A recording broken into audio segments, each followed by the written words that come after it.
It's the main event. I'm your humble host, Stephen McCollum, and you know him as 17-year NFL veteran, three-time Super Bowl champion for your Dallas Cowboys. And folks, his dreams of becoming the Cardinals coach are over. Dale Hellestray, everybody. Good morning, Steven. It's been a while since you gave one of the rousing good mornings. You kind of been... Got some energy today. Yeah, you do. You got a nice, relaxing weekend. All you did was... Kind of boring at times. I wonder if there's some ice packs over there on your thumbs from all the tweeting over the weekend. I was in my living room. It went from the table and you gave us every Royal Rumble update. Right, first of all, I didn't. Yeah. I skipped a lot of them. And then you went straight to UFC. Yeah, just from ESPN Unlimited right to Paramount Plus. Boom, boom, boom, boom, boom. And you weren't the only one I saw complaining a little bit about the Paramount feed. I actually didn't put a tweet out about the feed, but I know Lou did. Lou did. A lot of people did. Yeah, that's actually why I didn't. Is that bad? I didn't think it was terrible. I mean, it can't look. Australia's a long way from here. It's got to go up to space, back down, and then it has to travel across the world. Yes. But I didn't think it was terrible. I thought at time, and it never did it during a fight. It did it during in between fights where his screen would get a little garbly, or the vocals would go bad. But I saw some people were saying that like it was bad. Yeah. During the fights, I did not have that issue. Okay. So I didn't have that issue. So I didn't tweet about it. It was a minor annoyance for me. Okay. But they did change their commercials after 1 week of people complaining about them. Really? Yeah. Last week they did them during walkouts. This time they let them get into the ring, and then they throw up a side-by-side, like a commercial on one side, and then the fighter in the ring another side. Okay. So they changed the signal. So your complaints are listened to, apparently, with the UFC and Paramount Plus as well. That was some good fighting over there in Australia. Okay. I thought it was Saturday was a fun day with all that stuff, to be honest with you. No complaints. And then yesterday, it's kind of weird the first Sunday. Yeah, no football. And then I was looking forward to watching the Clash for NASCAR. It's just to me, it's a dumb little, preseason event. Doesn't mean anything, but it's your foray into NASCAR and seeing the teams and the new color schemes, new drivers with new teams and stuff like that. Canceled due to snow in North Carolina. They moved it to Monday. They moved it to today. And then last night they moved it to Wednesday. So much snow fell in that North Carolina area. And everything. So I didn't even have to do that. So I went to the movies instead. I went and saw what I thought was just a dumb movie, but everybody else seemed to like it. What movie is that? Mercy with Chris Pratt with the AI, and they like go, kill you inside out. Okay. I didn't enjoy it. Did not enjoy it at all. Chris Pratt literally just sat there in a chair the whole time. Wasn't terrible. Wasn't the worst thing I've ever seen, but at the same time, I was like, all right. Time to move on. Okay. Time to move on from this. But I went and saw that instead. Yeah. Okay. Other than that, Suns last night, which I wish I would have missed that nonsense. They couldn't hit the broadside of a barn door. They couldn't make a shot, and that's okay. And it's going to happen every once in a while. Kawhi Leonard is reminding everybody how freaking good he is when he decides to play. He's missed like over 200 games since he's been with the Clippers. But man, when he's out there and he wants to play, he is. First of all, he's tall, he's lengthy. You can't stop him. It was amazing to watch from that perspective. But and then of course, Dale, the long-awaited nightmare is over.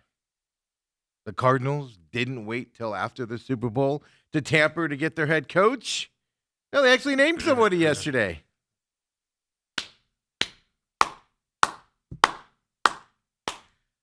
We'll get into this in just a few minutes. I did like that was one tweet I did get a kick out of from you. But I was about to say, okay, leave it to the Cardinals. To when they hire somebody, they make you feel like he was the second option. Yeah. It is ridiculous. That might have been their guy when they interviewed him before, but just going to Clint Kubiak, who the whole world said was going to the Raiders, just doing that move, you have undercut the guy you hired. Not just to us fans, but also to the team as well, going, hey, this wasn't the guy we wanted, but he could have been the guy all along. Yes. But they made it look like he's not the man. And that is a Cardinals thing to do, and that's what actually pisses me off the most today about the head coaching hire. You would just undercut your coach. Boom, right off the bat. What the heck, man? What are you doing? So we'll get into that coming up. Waste Management Open Week, Dale. It starts today. The shenanigans, all the other agains words you want to think of happens. Well, it doesn't. I mean, it starts today, but the fun doesn't happen till Wednesday with the Pro-Am. Thursday, the tournament gets started, and then it just dials up from there going into Sunday as well. So WM Phoenix Open Week, and then happy Groundhog's Day for all of you that celebrate. I did hear we have 6 more weeks of winter this morning. Really? We've already heard, yeah. Stupid. Well, what's that guy's name? Tuskegee Phil or Puxatawny Phil? Oh, Puxatawny Phil. Yeah, not don't confuse that with the Albany Phils. Yeah, I did see 6 more weeks of winter. Okay. Remember when that was a big thing when we were kids? Yeah, boy, this winter's really sucking out here. We got 6 more weeks of this. Everybody else is like having a horrible winter. You know what this means, though? We're gonna have a terrible. We'll be doing the show from. I'll be doing the show from Alaska coming up this summer. Stay tuned. My goodness, I looked at the weather forecast for the Open this week. I mean, it's going to be high 70s. Yeah, people are gonna burn to a crisp, man. There are gonna be so many red people walking around. So like I don't know, I've been all itchy lately. I'm a weird dude, you know, but my skin's been all dried out, so I've been lotioning up and stuff and everything. And then my legs just get all itchy, you know, for wearing jeans all the time. So this weekend I'm like, I'm gonna wear shorts. First of all, pasty white, ridiculous. Second of all, yeah, I was like, man, I don't know if I want to go to the movies in shorts. It might be a little cold. Perfect. Ridiculous. Can't believe that even crossed my mind. February 1st. Boy, and I'm worried about wearing shorts or jeans. Huh? Well, I remember some years, a couple of those years where the radio station went out to the Phoenix Open. Yeah, that was cold. Yeah. That was always middays, so yes. I didn't have to be there till the sun was up at 9 or 10. Right. Yeah, I remember you guys complaining about that, how cold it was. Because you guys had to be there before they even opened the gates. Right. And so we had to be, you had to bring 3 changes of clothes. Yeah, I'd show up in just shorts. Yeah. I think I wore jeans a couple times, but shorts and a polo shirt. Right. Hey, everybody. You guys are all bundled up with hoodies on. Scarves. I'm sweating while I'm doing the middays over there. That had to have been fun back in the day for you guys. Yeah, tromping through that parking lot at 5 a.m, pitch black. What are we doing? Your partner couldn't be on time to the radio station, let alone to an on-site event. What are we doing out here? I remember that, man. Like I would say stuff a couple of times, a little behind the scenes here. A couple of times I'd say something, and like one time this drunk dude did not like what I was saying. I remember what it was about. It was about something. Right. And he comes over and he's like yelling at me and stuff like that, to the point where somebody actually had to like step in and be like walk him off. Like, all right, buddy, let's go over here. I was just like, oh baby, here we go. That was midday. Probably on a Friday if I had to guess. And I was like, oh, good luck afternoon show. Oh yeah. Yeah. There's something about the Suns, I'm sure. And he just lost his mind on me. It was so great. Oh, the good old days. Yes. Nope, I'd much rather be right here, right now. So that's what's happening around town here. Of course, we got an Australian Open winner this weekend. I know Dale was into that. We'll talk a little bit about that because amazing feat. We have another amazing feat over there in San Diego for the golf tournament. Unbelievable. Justin Rose, if you don't know, won by 7 strokes. Minus 23 on the weekend. Set records. Who did he beat? Who was the record he beat? Tiger Woods. What year? 99. I'll just help you out. I don't want you to guess for 20 minutes. 99. Tiger Woods, minus 22. Yeah. Justin Rose, 7. Is that good for this weekend coming up if you just won by 7 strokes? I don't think he's playing this weekend. I didn't look it up. Yeah, I don't think he's playing this weekend. Got to go back to England and celebrate. Got to go back to the cold and celebrate. But that was blowout tournaments like that are boring. It's very live-like, if I may say so. But that was kind of fun to watch because he was hitting everything. Oh, at 46 years old. I think he's 47. I think he's hitting the ball he was saying he's hitting the ball further now than he did in his prime. How much longer do you do this? I don't know. I feel pretty dang good right now. What's he taking? What's he taking? Is the question. Whatever it is, I'd like a double dose. You want it as well? Oh, he is 45. Yes, 45. And- He's the oldest wire-to-wire winner since 2010. Yeah. And Meaning he started the tournament in the lead and he finished the tournament in the lead. Normally, the old guys start off really good and then falter on Saturday and Sunday. yeah. Nope. At 45. Well, not only that, because this tournament, and we mentioned it last week real quick, was that it's played on two different courses it's on not very Thursday, similar. Friday. And there's the North Course, South Course. South Course, It's not just the holes that change. it's like 4 strokes more difficult than the Yeah. North Course. You play the weekend on the South Course. And again, so many times you can have a 6-stroke lead, and it's like you're playing not to lose. You're like, oh my gosh, I don't want to give the. And he just kept charging around. He didn't like lay up at all. No. He was like, I'm still going for it. It was It doesn't matter to crazy. me. That's what impressed me the most was like normally, like you said, a guy will be like, well, normally I'd go for the green here and I'm just gonna lay it up a little bit short and chip it up or putt it up or whatever. And he was like, no, it's all right. I'm just gonna launch this thing and go for it, which was even more spectacular to see there. So looking forward to that this week as well. LPGA, interesting stat here. They played in Orlando, Florida, folks. Orlando, Florida. Yeah. They had to move it to 54 holes instead of the normal 72 because the weather was so freezing there. Freezing weather in Florida. So they had to move that 54 holes as well. Nelly Korda ended up winning it's the season opening tournament of champions. Could you imagine?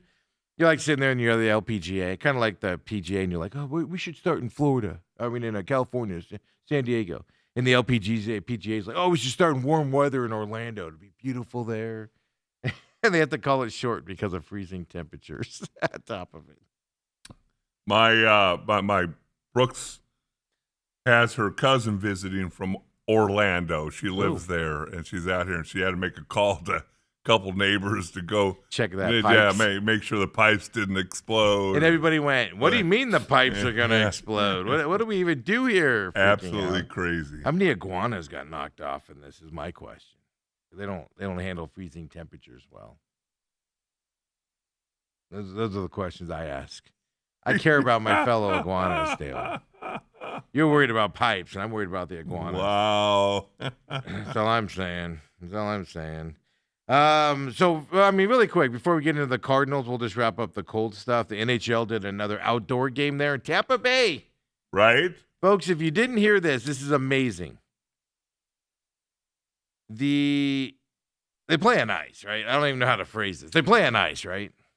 They play on ice. They had to heat the ice. It was so cold in Tampa yesterday. They had to heat the ice. Do you know why, Dale? I have no clue. Cold ice or too cold ice can actually crack and create ruts into it and stuff like that because it'll crack if it's too cold. They actually had to heat the ice to keep it smooth in Tampa Bay, folks. But if you heat the ice, doesn't it start to melt? It's got to be at the right temperature. Wow. Yeah. Wow. Could you imagine? They're like, when they're going there, they're like, because there's other outdoor games where they've had to, bring extra. They've actually had to like stop it at times and swish the water off of it. 'Cause Yeah. the ice was melting and stuff. But they actually had to, had to heat the ice to get it to the right temperature yesterday as well. That's how cold it was in Florida this weekend, folks. And I was debating shorts or not going to the movies yesterday. Well, that's what we were telling her. We said, you should probably just move out here. Her son's out here now. And said, you know what? The only thing I have to worry about out here is snakes and scorpions, no hurricanes. We'll get freezing every once in a while, but not that No. freezing here.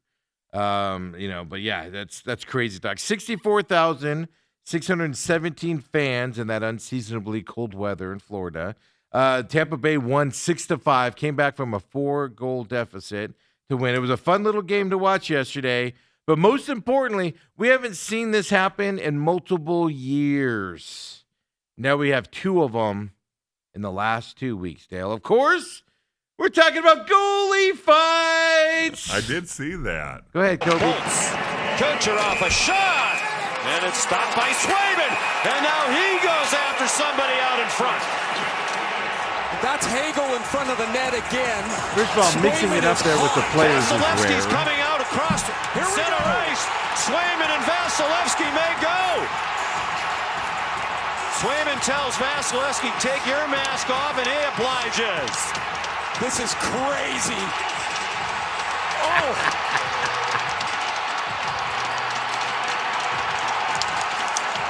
They didn't really want to fight. No, They really didn't want to fight. That was beautiful. I saw them hugging after the game, too. They're buddies. That's hockey. Hockey, they shake hands after games. But man. I understand close combat. You know, you and me skating next to each other, throwing elbow, whatever, and you get mad at the other guy.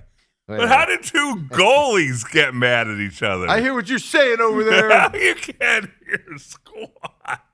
I hear what you're saying. And shut your trap down there on the other end of the ice. So we went about 6 years between NFL goalie flights. You mean NHL? Oh, NHL goalie flight. And now we've seen 2 in the span of 2 weeks.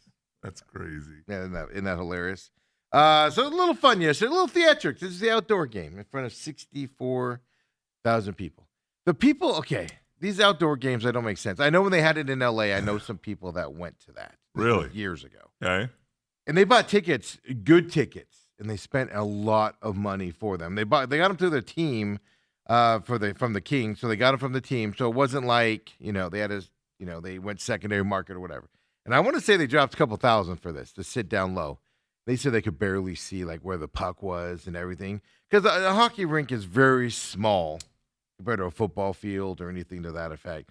And it's just even the people up top. I don't understand what you're doing. I guess you're just there to say you're there. But I don't get it. I don't get why this is an exciting thing to do as well. Speaking of which, we got to make fun of. I made fun of the AFL, the Arena Football League, for playing inside of a mall a couple years ago for the championship game. Right. I guess we have to make fun of the IFL now too. Do you see they're doing a mid-season tournament in that same mall?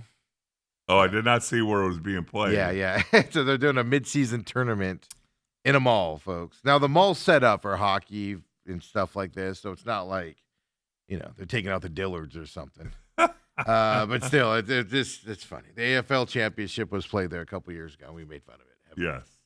Now the IFL doing a mid-season tournament there. 4 teams, and the winner gets a gift certificate to Kohl's. To Sbarro's. Gets Wow. a Visa gift card. So there's a little miscellaneous stuff out there for the weekend before we get into the heavy stuff. But, man, the cold in Florida was crazy. Carlos Alcaraz won the men's Australian Open over the weekend. Why is this a big deal, Dale? Besides the fact you woke up early to watch it on Sunday morning. Why is it a big deal?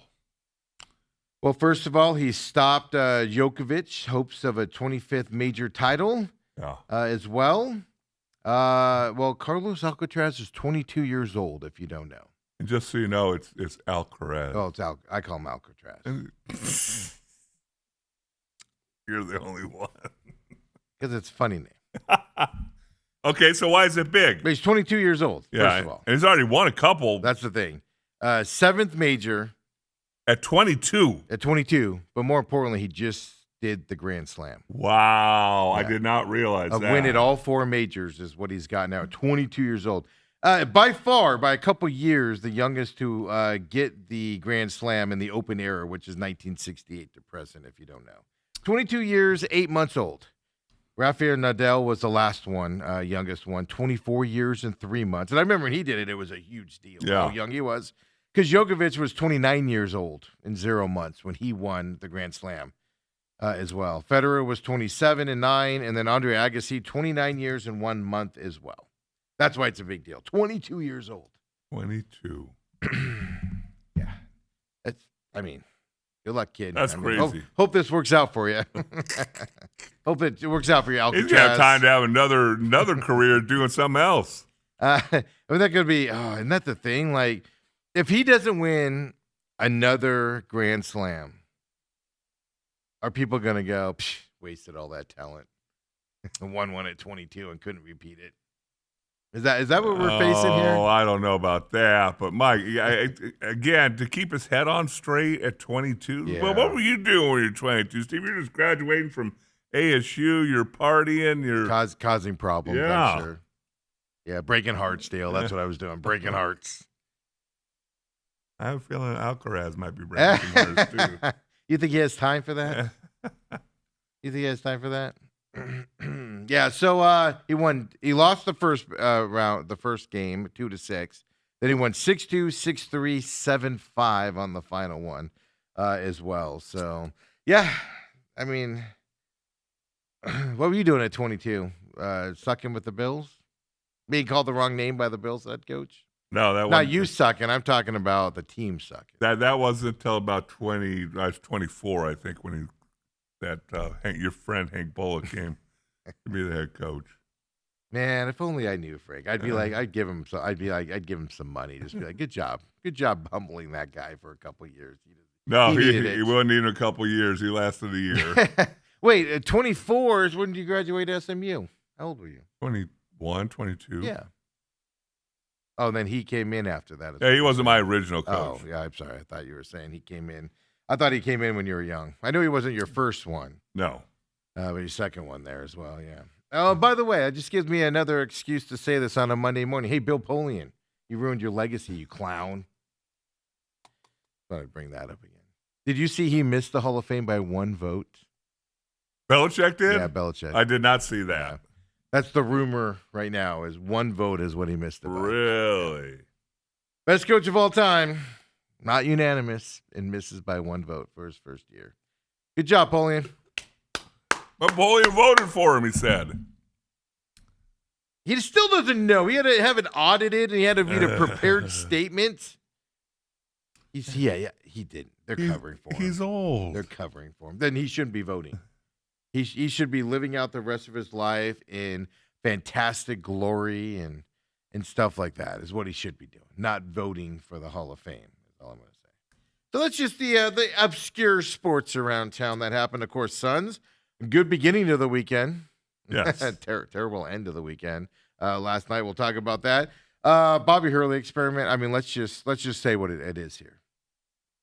Couple weeks remaining in the season.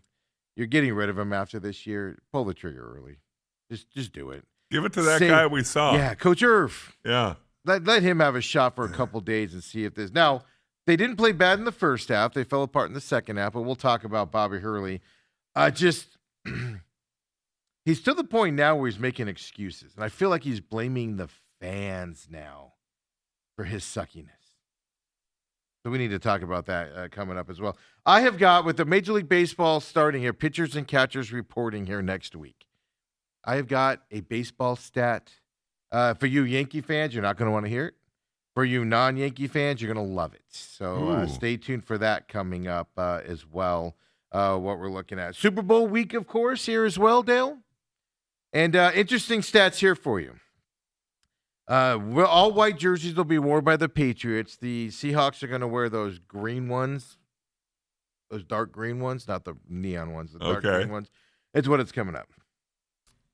If you wear all white uniforms, you win the Super Bowl 63% of the time for your white jerseys. 37 of 59. Yes, with the team wearing white out there. Yeah. By the way, New England also undefeated this year wearing the white jerseys. Of course, wore them in Denver their last game as well. Yeah. So there you go, folks. You want to put some betting out there? Lean toward New England to not get murdered. I think they're going to get killed this weekend. But little wrinkle for you. Because I was like, last year the white team didn't win. And that's right. The last two Super Bowls were won by the team not wearing white. Really? So there's a history trend there as well. Eagles wore green last year. I remember that because they, of course, I remember Josh Sweat just being in the just being in the backfield constantly against the Chiefs as well. And then the Chiefs in 2024 wore red as well there. So little Super Bowl stats for you going into the week. Tell your people, water cooler people and everything at work and look smart. You have to give me credit. Just take the credit yourself for this knowledge. you're gonna take on to people out there and everything. We do have NBA All Stars, just like I told you, Yeah. Dale. Booker's in. I told you there's no doubt about it. He was gonna get in. Wow. We'll talk about that coming up as Wow. well. But obviously, the big news that broke yesterday. What I was shocked by, you heard nothing about Clint Kubiak. Like all day Saturday, I'm watching, Royal Rumble. By the way, Dale, did you enjoy that? I know I know you watched it. All I need to do is watch Twitter. I didn't post that much about it. I bet you'd posted 10 times. Maybe, but That's they a had some lot. surprise. Oh my gosh, Brie Bella came back in this one. Oh my gosh, Brie Bella was Were there back. surprise? So that's a surprise. That was the only one on the women's side. Well, what about the men's side? Men's side, there was a couple. I'm drawing a complete. What about Brock blank. Lesnar? He came back. I thought he was. there. I thought he was out. I thought he had retired. They brought him back. He was out because of shenanigans away from the ring. Let's just put it that way. Controversy away from the ring. Doing dastardly things he should not be doing. Really? Reportedly. But they brought him back as well now. And he was in it again. Yeah, absolutely. I don't understand the Gunther experiment, man. It annoys me. Gunther, of course, fought AJ Styles. By the way, AJ Styles eliminated. So choked out in that rat. So now he's retired. He's retiring this year. But Gunther retired another guy. It was a career match for him. So we'll see what they do with AJ Styles the rest of the year. I suspect AJ Styles is retiring this year, but I also suspect he was like, I don't want to wrestle that much. So I think they kind of built into this storyline. Well, I did see where you said somebody kind of famous came out early. Well, Brock Breaker came out. He was a favorite to win this thing. Okay. Everybody's like, Braun Breaker's going to win this thing. Oh, he's going to win this. And he came out second. That's usually not a good sign. Then he got attacked coming out to the ring by a masked foe, gets thrown into the ring, and then gets promptly eliminated. So stupid. Can you really bet on that stuff? You can, yeah. I don't know why you would. It changes in the middle of the ring. Like the camera's actually messed up at one point. It's done in Saudi Arabia, so the camera's actually messed up at one point. They were on, I don't remember who they were on, but they were on somebody and they just come into the ring. Right. And you saw them literally like talking to somebody. Like he walked over, went over to him and the camera wasn't supposed to be on him. And he walked over to the other wrestler and you could see him being like, I was like, oh, he's telling him what's coming up, what they changed. I was like, oh, camera, what are you doing? Come on, producer, switch that bad boy off there.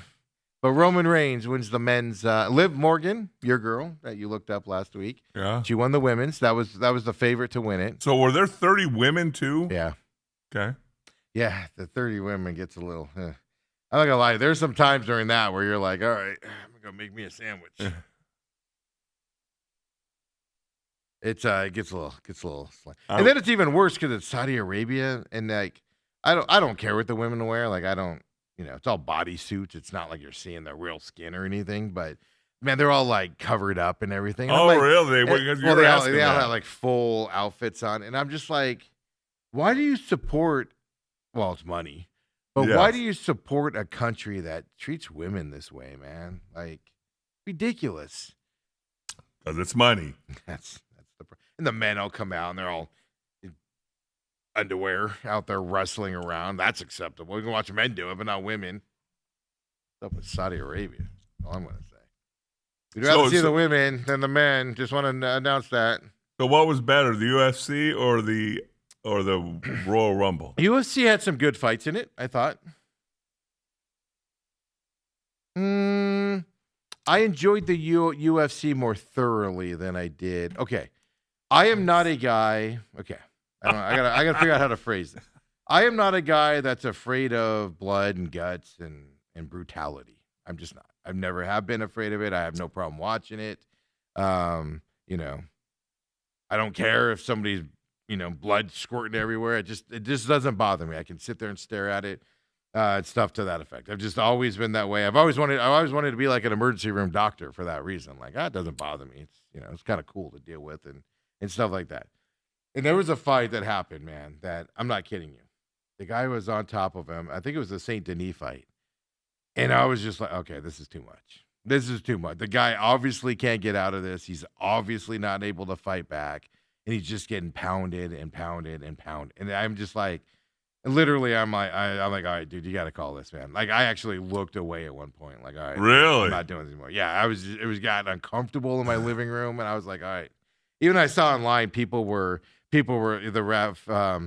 People were like, oh, the ref apparently is just going to let him, not going to call this fight until he gets beaten to a pulp before he calls it. Right. It was so bad. It was just, and I'm not a guy to like do that. So that's how bad it was that I was even like,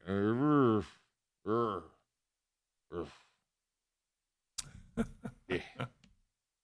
But I usually don't react that way. Right. And I even in that I was like, so that tells you how bad it was if I was like, but other than that, it was a good fight, I thought, yeah. Did somebody miss weight? Like, yeah, it was one usually? of those. It was a UFC. So the early prelims on this fight, that's why I had it on. I switched from WWE to that, but I had it on, but I wasn't really paying attention to it. I just want to support UFC being on Paramount Plus and not pay-per-view. But it was like Road to UFC, so I don't know. It's like, so they're playing for contracts in the UFC. But one of those guys goes in there to weigh in on Thursday night our time, and he goes to weigh in, and he puts a box around him. Right. He's like, it's gonna be close. Then he flexes like this, and he weighs in at 122. And you literally hear somebody on the microphone, like off mic, like a hot mic, go, "Really?" Like they questioned it on the spot. So he walks off all like proud of himself at 122. And then they're like, yeah, we're going to have you relay. And they took the box away. He came in at 129. So I guess what he was doing was when he was flexing, he was leaning on the box. So he was lighter on the scale. Really? It canceled the fight. Canceled the fight. And that wasn't a championship fight. No, I thought one was a championship No, that fight. was the road to UFC and everything. Yeah. Well, it was a championship fight because the winner of that fight gets a contract into the UFC. Okay. But yeah. Oops.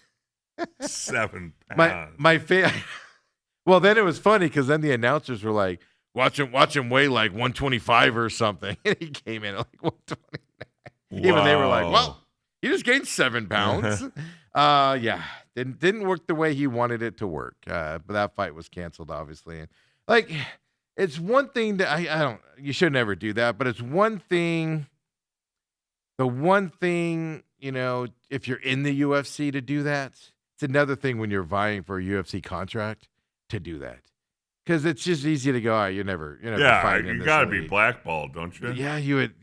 That's ballsy. I'll just put it that way, right? To do that, and then also Robert says, which is also fascinating, because I enjoyed the final fight, the Lopez, and I mean, even Lou had a big scorecard. I didn't see it that big of a difference. I mean, it's definitely the winner won, right? Volkanov won of the fight, no doubt about it.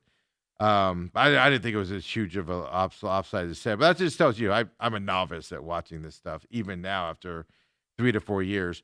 But Lopez in that fight afterwards, the doctor, what you do is you get done fighting and you go to the back and a doctor looks you over, make sure you don't have to go to the hospital, make sure, you're going to not go home, go to sleep and not wake up, stuff like that, They check him out, physicals, everything.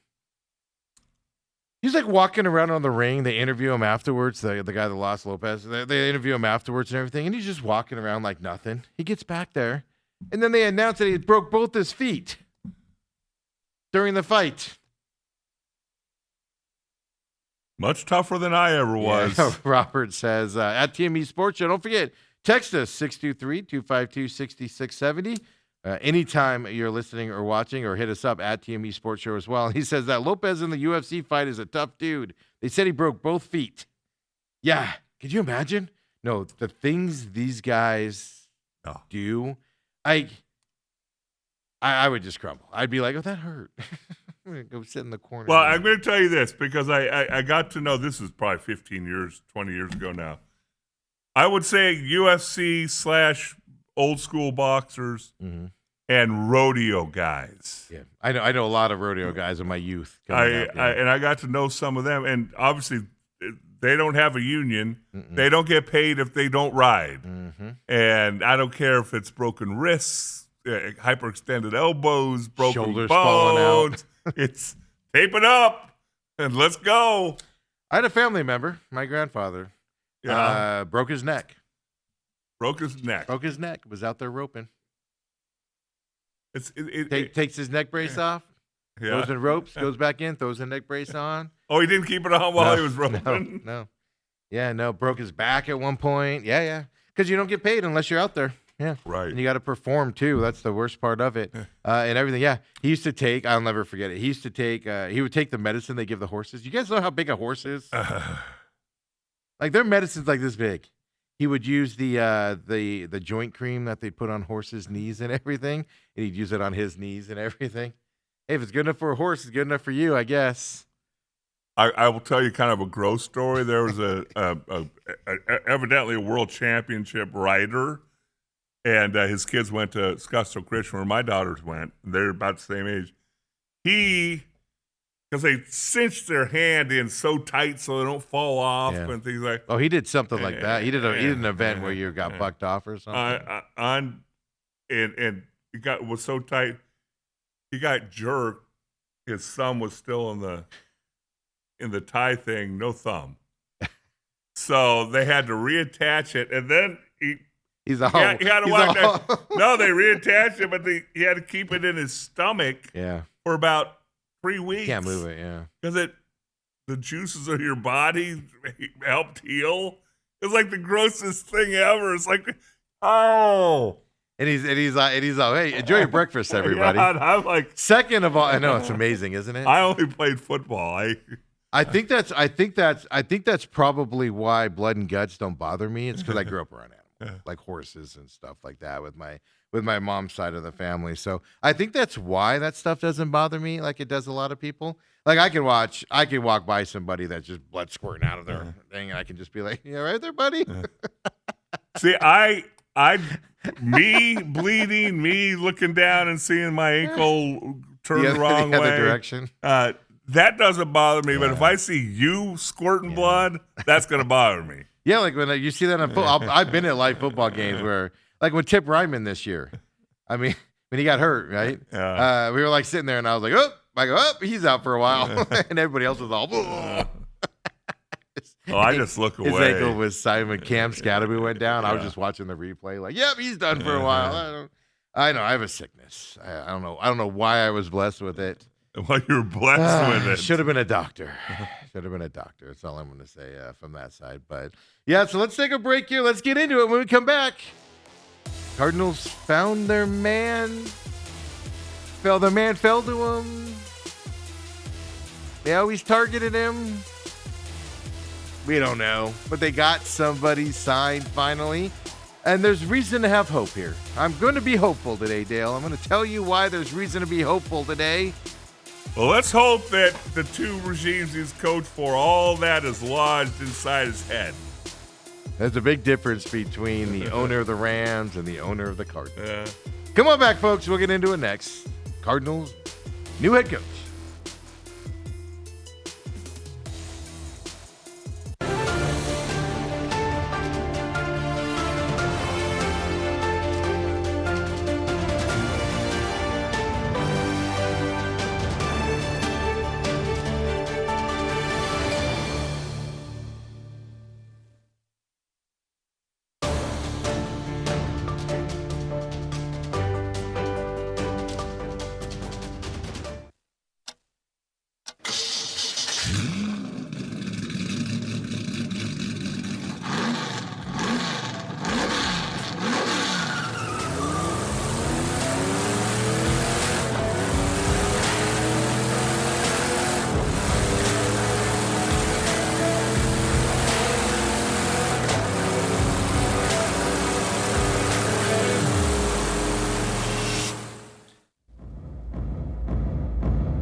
we're back here. Main event Monday morning, and Dale's office high watching the Grammys last night.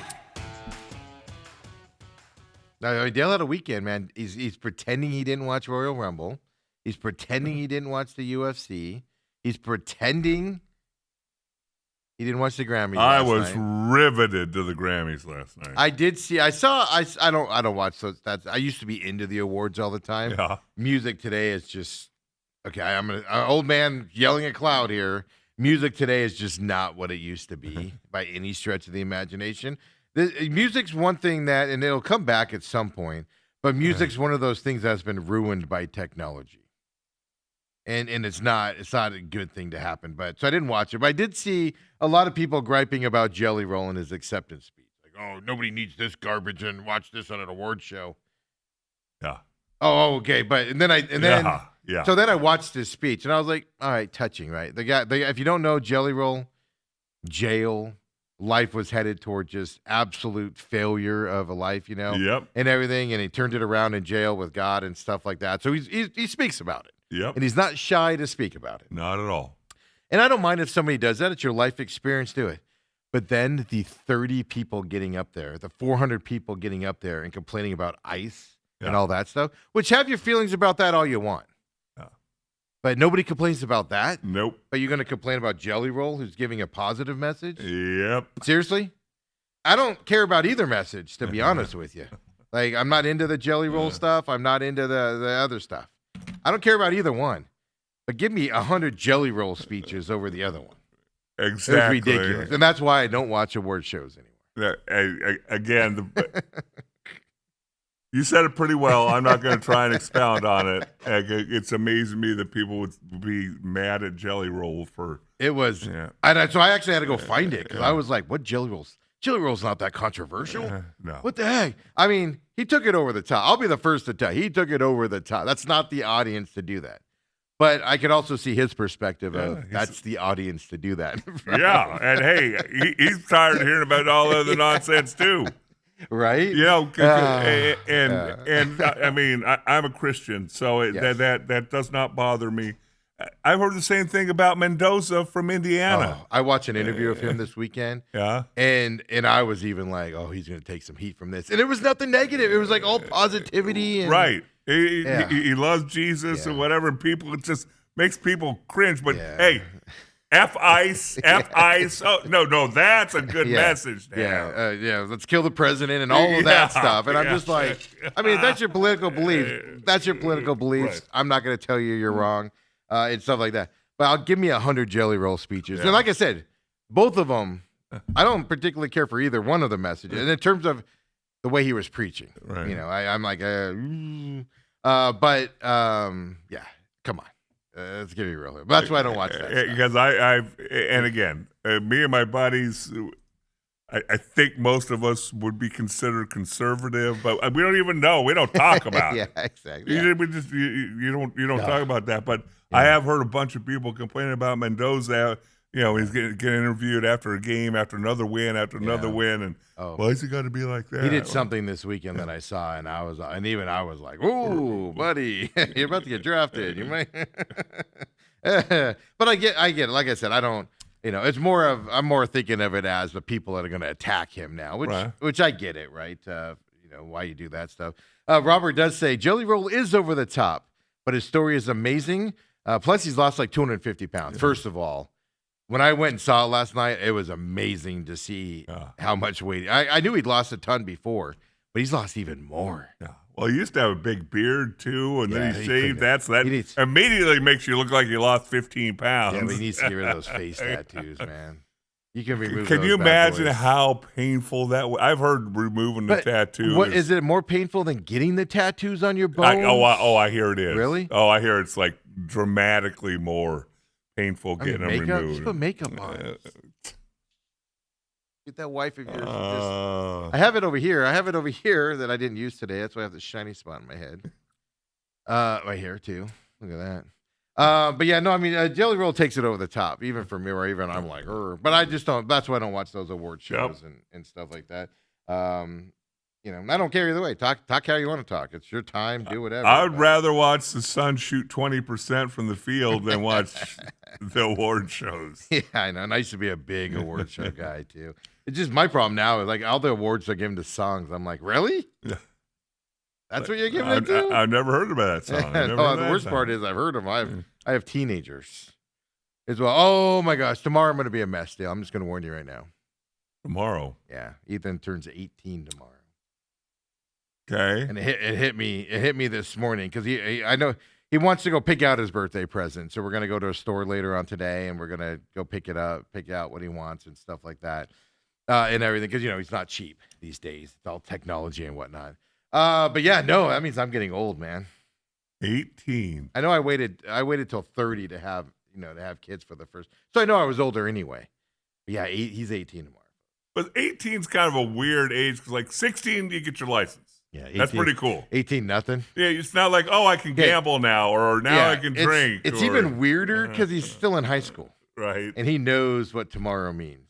Like today, he goes, well, now I can just leave school whenever I want now and sign myself out. And I'm like, dude, I have no control over him anymore. Yes, you can.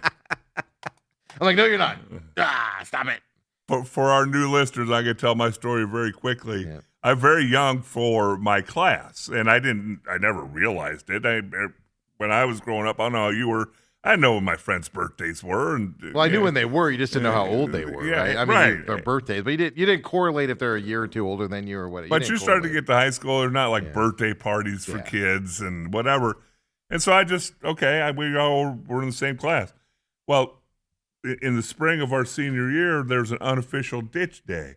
And we're all going to go to the river and float and whatever. And I said, how do you just leave school? They said, just sign yourself out. I said, you can do that? They said, yeah. So I walk into the office. They all knew who I was. Like, sign myself out. Here you go. Go to the river. Come home. Hey, sitting down for dinner with my parents. Where'd you go today, Dale? I'm like, nowhere. I was at school. My dad, I'll never forget, said, Dale, I'm gonna stop you from digging a hole you can't get out of.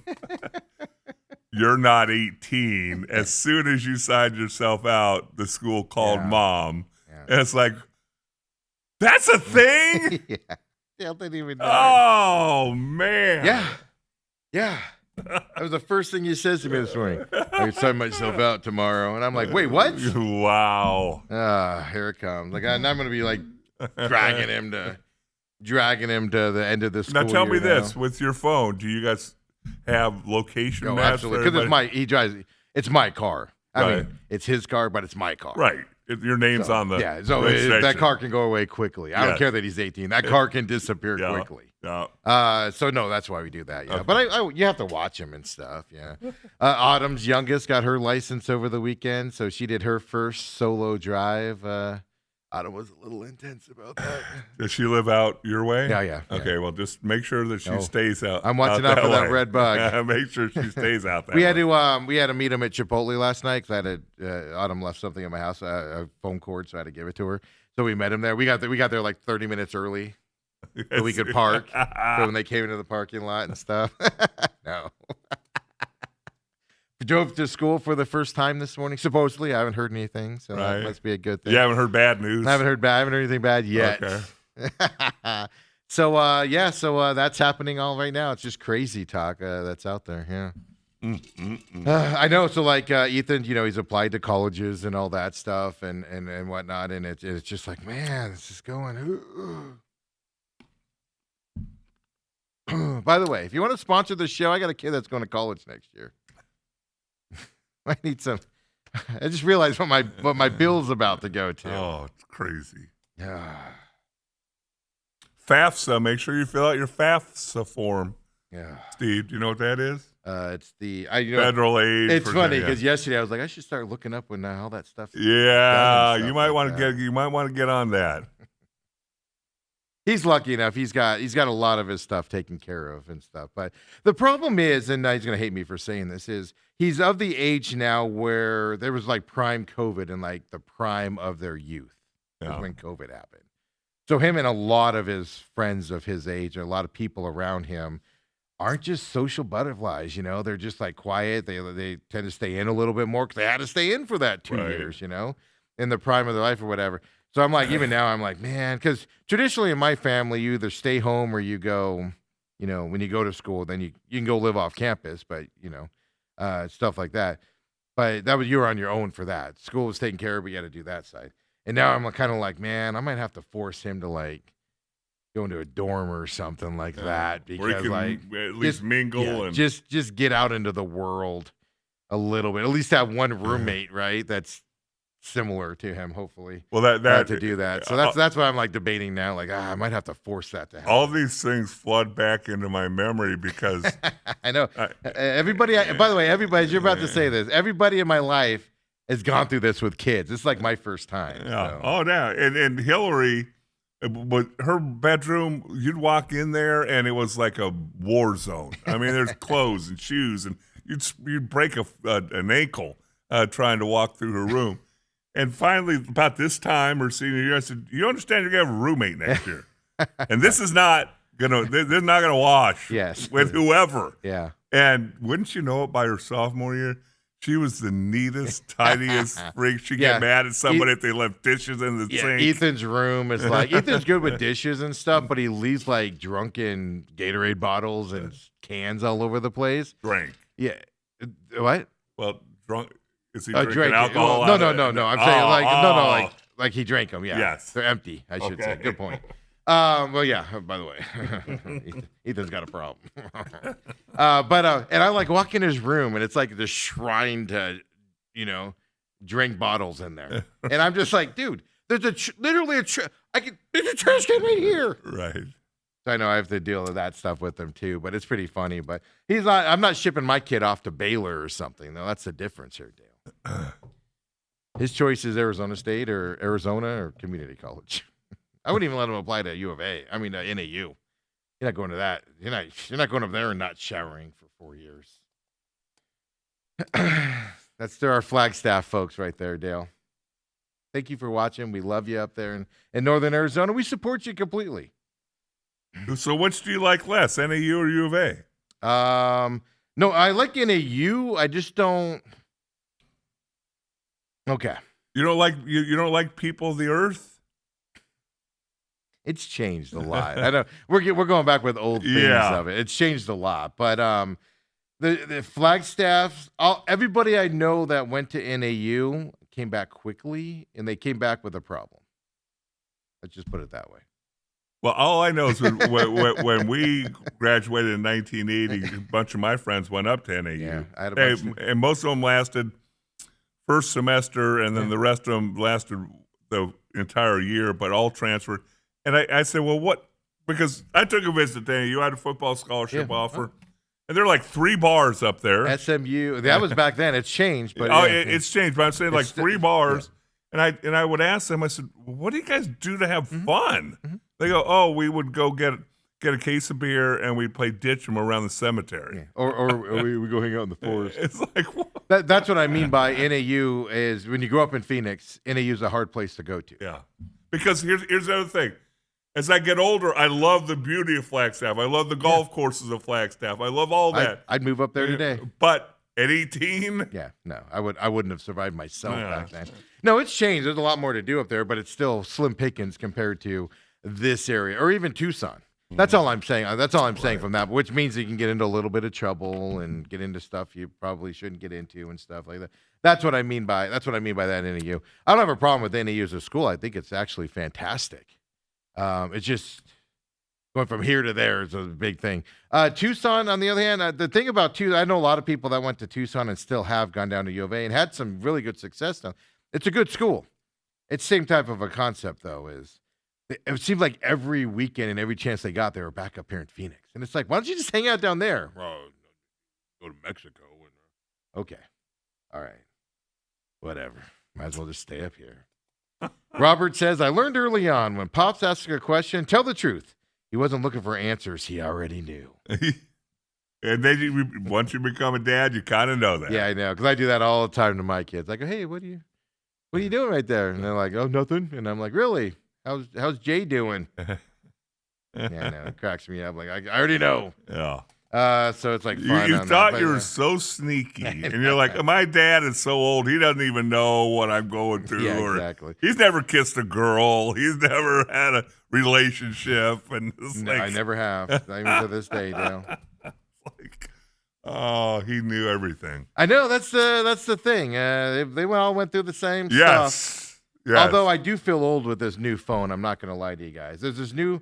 I don't know where it is, but there's a button on this iPhone 17 somewhere that I'll go into my pictures and I'll just have when I'm walking with it, and I'll just have 100 pictures of what I'm walking by, and I have no idea what I'm doing. I have no idea how to stop it. Well, there is an It's owner's hilarious. manual. But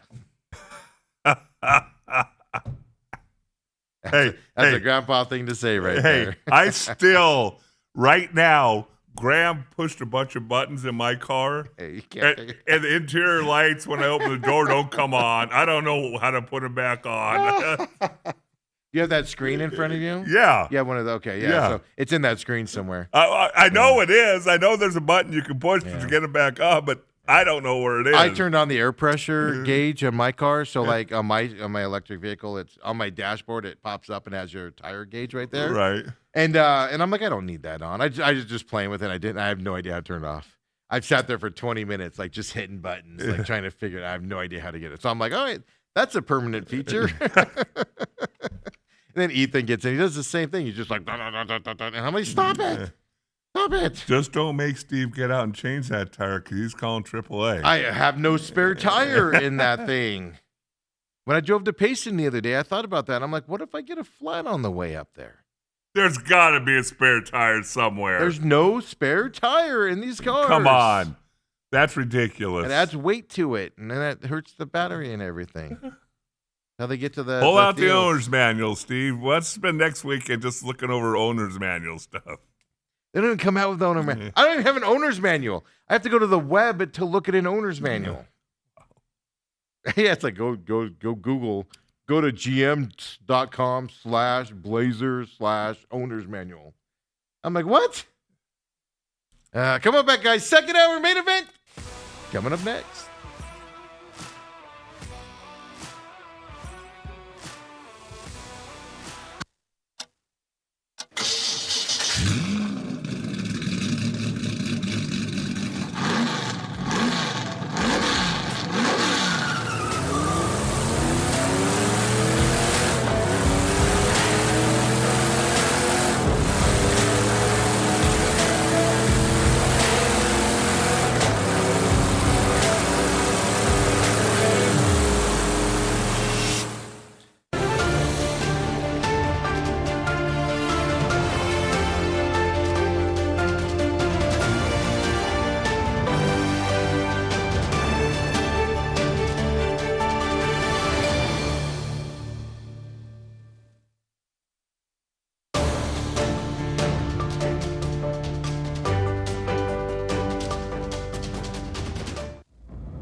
And we're back here, second hour main event. I'm your humble host, Stephen McCollum. I just feel like I'm getting old starting tomorrow, Dale. And of course, 17-year NFL veteran Dale Hellestray's here as well. And I teased it for last segment and got distracted there, so let's get into it now. Cardinals had 2-day event, didn't sign him, went on, and you could hear nothing about. I was all day Saturday. I was like, what's going on with this? Then at like 8 o'clock, you see the Raiders have finished up their interview with Clint Kubiak. Cardinals are next. And I'm like, they're not meeting with him till 8 p.m.? Boy, that's disrespectful on how many levels, in my opinion. Yeah. So I'm like, oh, this is a disaster. Then, of course, they interview him. My favorite part was a certain local media person put out on Twitter yesterday morning and goes, the Cardinals did, in fact, finish their interview with Clint Kubiak yesterday. Well, they didn't go all night, right? Like, okay. So then I go to the movies. On the way to the movies, you start hearing from all the national guys, Tom Pelissaro, Schefter and those guys, Ari, my sports update. You start hearing all the stuff about how they are now trying to finish up a deal with Mike LaFleur. Then in the middle of the movie, Autumn and Ethan both look at me at one point and go, Cardinals hired Mike LaFleur. And I'm like, yeah, can I watch this crappy movie? And everything. So officially it's done. Yes. And as I said on Twitter, and as I say now, the Cardinals have cut the legs out from underneath them for the fan base and for the team by looking like they settled for him. Like they wanted somebody else, and now they're settling for him. That might not be the case, but that's the perception that I think a lot of people are going to take it as. And it's disgusting that they do this to the team. Well, you had a 2-day interview with him, right? Mm-hmm. Had dinner. Dinner, spent the night. Yep. And let him go home. Yep, and they let him go home a week ago. And then you go, hey, we're going to follow the front runners this Saturday, the Raiders. Yeah, we're going to go with the team where everybody and their dogs are saying, everybody and their dogs, including Seattle people, it's Raiders or back to Seattle, or there's only two choices. And the Cardinals are like, but please talk to us. We're coming to see you too. Why? It doesn't make sense in my mind to do that. So, but I mean, there is hope here with Mike LaFleur, and I got hopeful things here for you folks, which I don't know how much hope it's going to give you. I do believe they're hiring Mike LaFleur and Clint Kubiak for the Raiders, by the way, probably a year early. I've heard some other national people say that as well. Okay. I think they probably needed one more year of success, which they would have gotten next year with their teams, to come down here. The thing that puts me different than Clint Kubiak, yes, Gary Kubiak was a good head coach in the league, very fundamentals. I didn't think he was a terrible head coach. Just wasn't on the best teams in terms of Gary Kubiak, his dad. But Mike LaFleur is a little different. They at least went and got the guy. Like, Clint Kubiak's been on 5 different teams in the last 5 years. Now, LaFleur, of course, got fired a couple years ago. And then went to Sean McVay's system there in L.A. He doesn't call the. I'm even hearing that, there's a chance he'll have an offensive coordinator that'll do play calling and things to that effect, and things. But the positive news here is he comes from a tree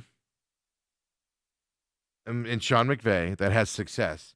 Liam Cohen was there as well. Now he's a successful head coach in Jacksonville. Obviously, LaFleur in Green Bay as well, having some success up there. I'm forgetting somebody else. But there's a tree here with some positivity, and he's worked for Shanahan. He's worked for all the great coaches that are currently in football. So hopefully he's picked something up in there. So even if he is a year early, it's not the end of the world. Now it comes down to me, who are his assistants. That is going to be – he's got to bring some experience in. Yes.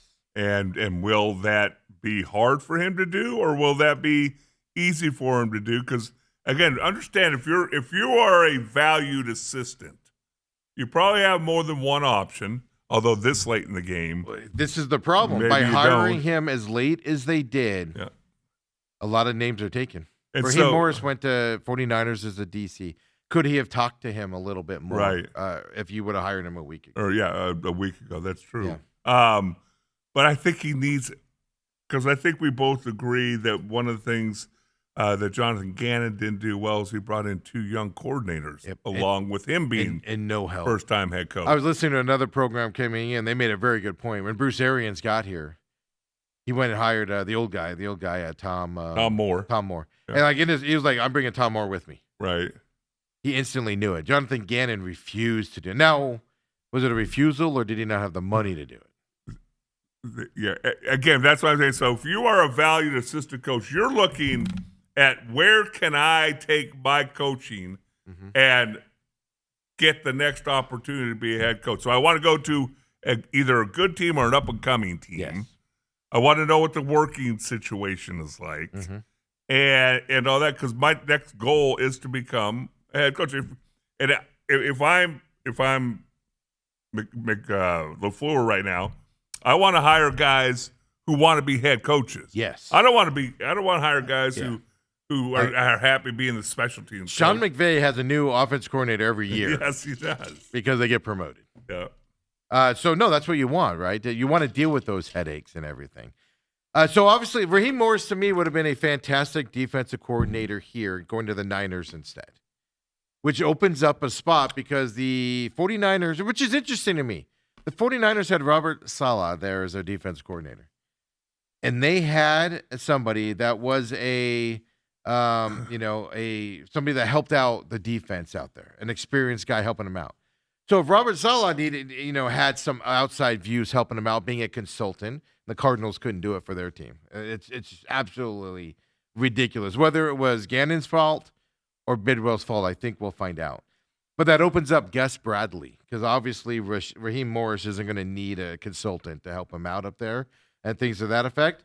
And Gus Bradley obviously probably wants to become a DC. Here's my question, though. Why didn't the Niners hire him as a defensive coordinator? They needed one. But Gus Bradley, he has head coaching experience as well. He's got, he was with the Colts, Raiders, Chargers, and Seahawks as a defensive coordinator, Gus Bradley was as well. This would be a fantastic hire in that defensive coordinator position, an experienced guy on that defensive side to go. Nick Rellis is still on the staff. He hasn't gone anywhere. So we don't know what, if he's going to, whatever. I don't know. Work underneath him. Or maybe Nick Rellis becomes defensive coordinator and Gus Bradley comes in and helps him out. I don't know how it's going to work. Right. But I do like that name. That tells you right there he's looking at seasoned guys that are going to come in and not just rookies and young guys coming in to help him out, because he's going to need help. He's 38 years old with no head coaching experience, only been in OC a couple or 1 year now, and didn't even make the offensive plays. So I do like that aspect of it. Now, I see a lot of people, like a couple media guys here in town, were like, well, they got what you wanted. And this is my problem with the LaFleur hire. I mean, his brother, he can rely on whether you like it or not, him and his brother are going to talk during the season. They're probably going to talk football. He's got people he can call and go, hey, here's what I'm dealing with. And the brother can go, oh, I tell you what, this is what I do. Right. It's all positive here in terms of that aspect. They didn't go hire a Jonathan Gannon. Here's my question, though. The Cardinals generally hire non-personality guys. Except for BA, non-personality guys is who they've hired. Just sticks in the mud. Mm-hmm. His press conference is going to dictate. So you're already giving the perception you've settled for him because you didn't get your other guy that you wanted. That's the perception that they put out there by hiring him here. If he goes into this press conference and is a stick in the mud, I'm going to be the biggest Chargers fan on the planet starting after this press conference. Well, he's got to bring some personality. I mean, you look at the names that have come from Sean McVay, and you go, he seems to set them up for success. Yes. I mean, his coaching tree. Liam Cohen didn't call offense. Now, he went to Tampa and called plays, but he didn't call plays when he was there, got promoted to the offense coordinator position. Kevin O'Connell. Oh, Kevin O'Connell was the other one I was forgetting. Yeah. No. Yeah. If you're going to go this route, they got the right guy in this route, more so than Clint Kubiak. Yes. In my opinion. So there's some hope for you out there. This is the most positive hire. They screwed it up, of course. But this is the most positive hire that I can think of in the last 3 cycles. Steve Wilkes, Cliff Kingsbury. Remember the negativity of Cliff? Never coached in the NFL. Losing record at Texas Tech. Right. All that negativity on him. Then Jonathan Gannon. The Eagles were like, we don't want him here anymore. Get him out of here. And the Cardinals were like, well, tamper and take him. We'll give him the next. This is the most positive, but you've done this guy a lot of non-favors here to start his career, is what I'm telling you now. And that's the unfortunate part. If they would have hired him a week ago after that 2 days, it wouldn't have been all negative. It would have been some positivity going into it, but you start him off with negativity.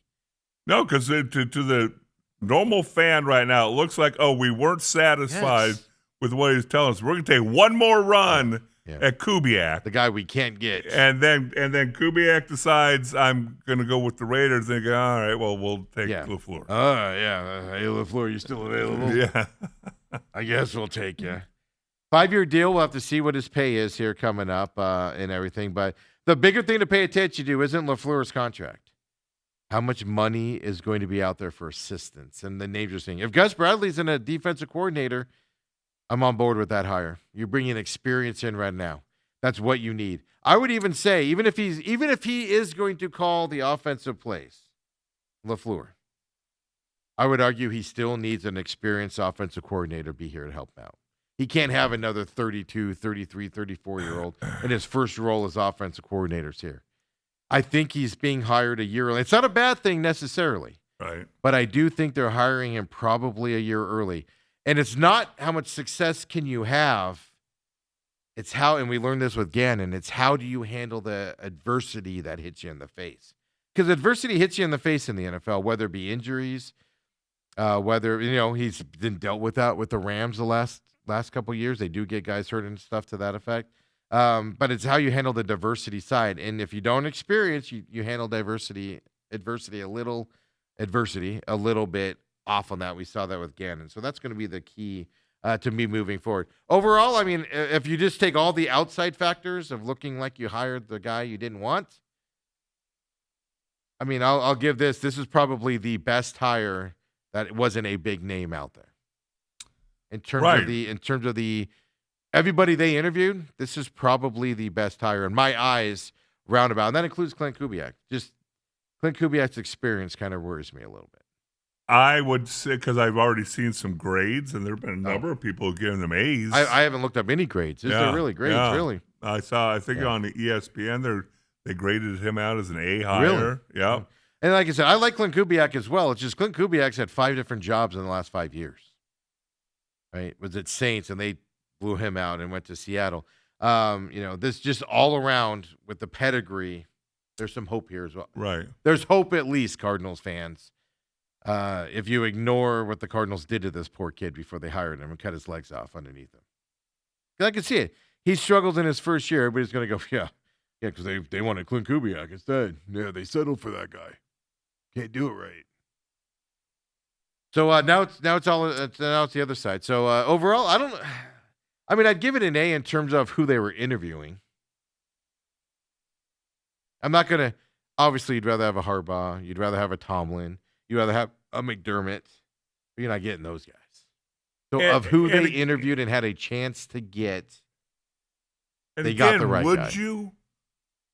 Would you? Do you want to? Is Harbaugh really worth $20 million a year? No. I told you, look, I'm a Ravens fan, and I thought they should have got rid of him 2-3 years ago. Tomlin probably should have been gone a couple years ago. I feel like those two, I don't want either of those guys because they got comfortable in 18 years. I don't know if you can go back and be hungry again like you were early in your career. When John Harbaugh was hired as a special teams coach, he had to prove himself to the world that he was good. You don't have to do that anymore. Even Jimmy Johnson, when he went to Florida, it was an unmitigated disaster. When he went to the Miami Dolphins. Right. Does it tarnish him at all? Do you go, oh, Jimmy Johnson was a great coach until he went to Miami? Well, obviously not. He's in the Hall of Fame. It didn't tarnish him at all. In the moment, Dolphins fans were like, what the hell? Right. What the hell, man? You're supposed to be good. But whatever happens to Harbaugh this year with the Giants, the next 3 years, 4 years with the Giants, if he fails miserably, it ain't going to matter. His Ravens stuff is going to be over carried from that perspective. That's what worries me about those guys. So Sean McDermott, I'm not a big Sean McDermott fan, but I wanted somebody with experience in here. Did we get it? Not necessarily, but you at least got somebody that comes from a tree that people have worked out. I mean, I wanted his brother from Green Bay because Green Bay I was convinced was firing him when they flamed out in the first round of the playoffs. They ended up keeping him there. I think he's going to be more like his brother than he is anything else. I'll take struggle in the NFC in the NFC North and make the playoffs every year and get blown out in the first round. I'll take that right now. I'll take that every day of the week. I would love for the Cardinals to get to the point where that's not enough. So I don't know what your guys' thoughts are as well. I've seen stories that LaFleur plans to call his own plays, which I don't have a problem with. That's what his strength is. That's what he's supposed to do as an offensive guy. But I still want to see somebody with experience around him on the offensive side to help him out. He's going to need that. And you can't count on a defensive guy to do that. If they do get Gus Bradley to run the defense for that experience, you can't have him also in charge of the offense. So if he does call his own plays, I'm not opposed to it, but make sure he has help in there to kind of guide him in the right direction. That was Pensing's problem.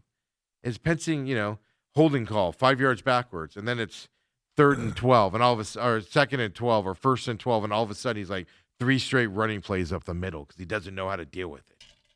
That's the nonsense we don't want to see anymore moving forward from that. So overall, I'm not going to say I'm super happy, but I'm going to say I'm hopeful. There's enough. Like when they hired Jonathan Gannon, it was like, dude, Eagles fans hate that guy. Nobody wants him around. When your anymore. franchise is happy to see you go, Yes. that's not a good sign. Yes.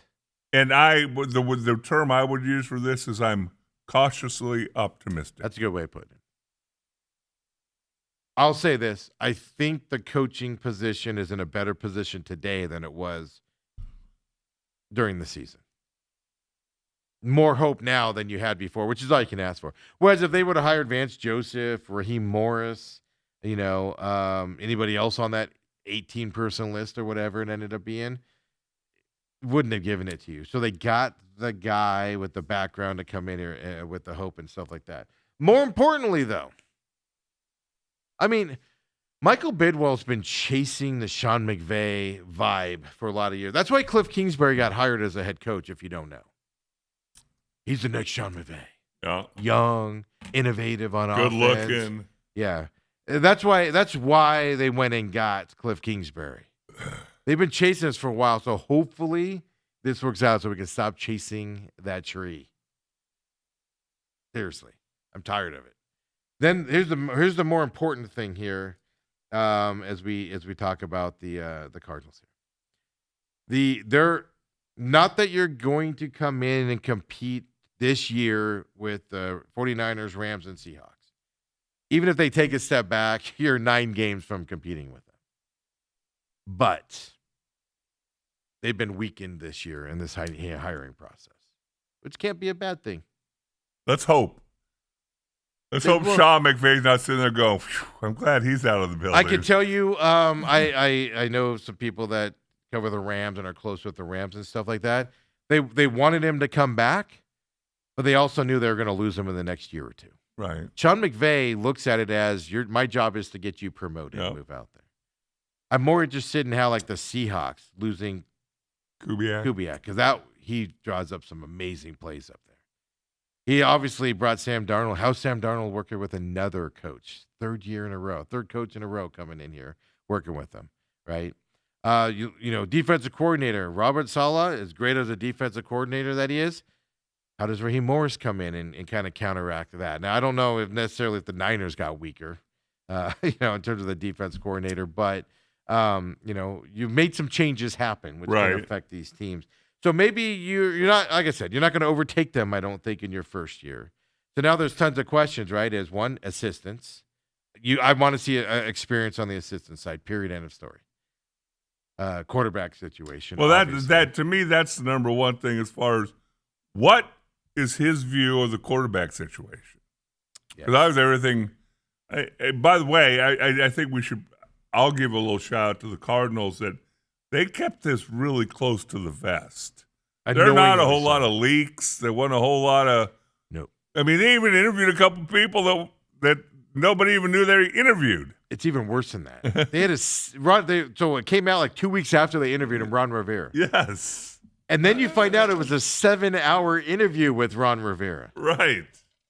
And nobody said anything. How do you get somebody in? How do you get somebody out?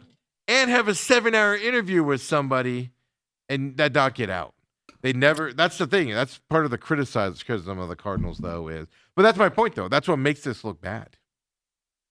Is because they keep it close to the vest. So they had interviewed him for 2 days, left him there, went up to Seattle, interview him, and then came back to him. It's not a good look. But then again, you can't come out and be like, no, this is our guy. We're just going to go interview this guy. We're coming back to this guy. Yeah, But they never put out when they finish interviewing people like other teams do. Yeah. They never do any of that stuff. I don't Very quiet. agree with the 2-day interview. Leave him. Hey, we'll get back to you, and then take a last-ditch effort Yeah. at a guy you couldn't get. And your interview, I'm sorry. I don't care how bad I want something. You tell me the only way I can get it, only chance I got to get it is I gotta go there and meet with them at 9:00 at night. There's nothing in my life I want that badly. That tells me he's not interested in the job. So why am I gonna go interview? Why am I gonna waste my jet fuel and stuff to go into? Maybe it's a tax write-off. Maybe Bidwell needs a tax write-off. So I don't know. I'm not upset with this. I'm more optimistic than I was before about it, and now we just got to see how it turns out. But I mean, there's so many other question marks. No. But you can add. Here's the other thing. I don't think LaFleur coming here. He's not going to come in here like Gannon did and say, "I need a 3-year rebuild window." I think he's coming in here, and I expect to hear it at his press conference. We'll have to pay attention to this. I expect him to come in and be like, "No, we need to turn this around this year. We need to be in a positive movement this year." And What? I expect to hear that, as opposed to we need a 3-year rebuild that we heard with the previous regime. Is he having a press conference today? I can't remember if it's today or tomorrow. To be honest with you, I was trying to find my email and I couldn't find it. So he'll have a press conference. He'll be asked about the quarterback situation. 100%. As you try to guess or look forward or wonder, what does he say? I sidesteps it. Okay. You can't sidestep it. No, but here's the bigger thing that you're forgetting. Michael Bidwell and Monty Ossenfort could control this press conference and tell him what he can say and what he can't say. This is what I'm talking about with personality. Are we going to see personality from him? Or are we going to see what we always see from Cardinals head coaches? Stern, no emotion, matter-of-fact answers, and move on with their day. I want him to come out with little Liam Cohen. Duval. He's the Maricopa.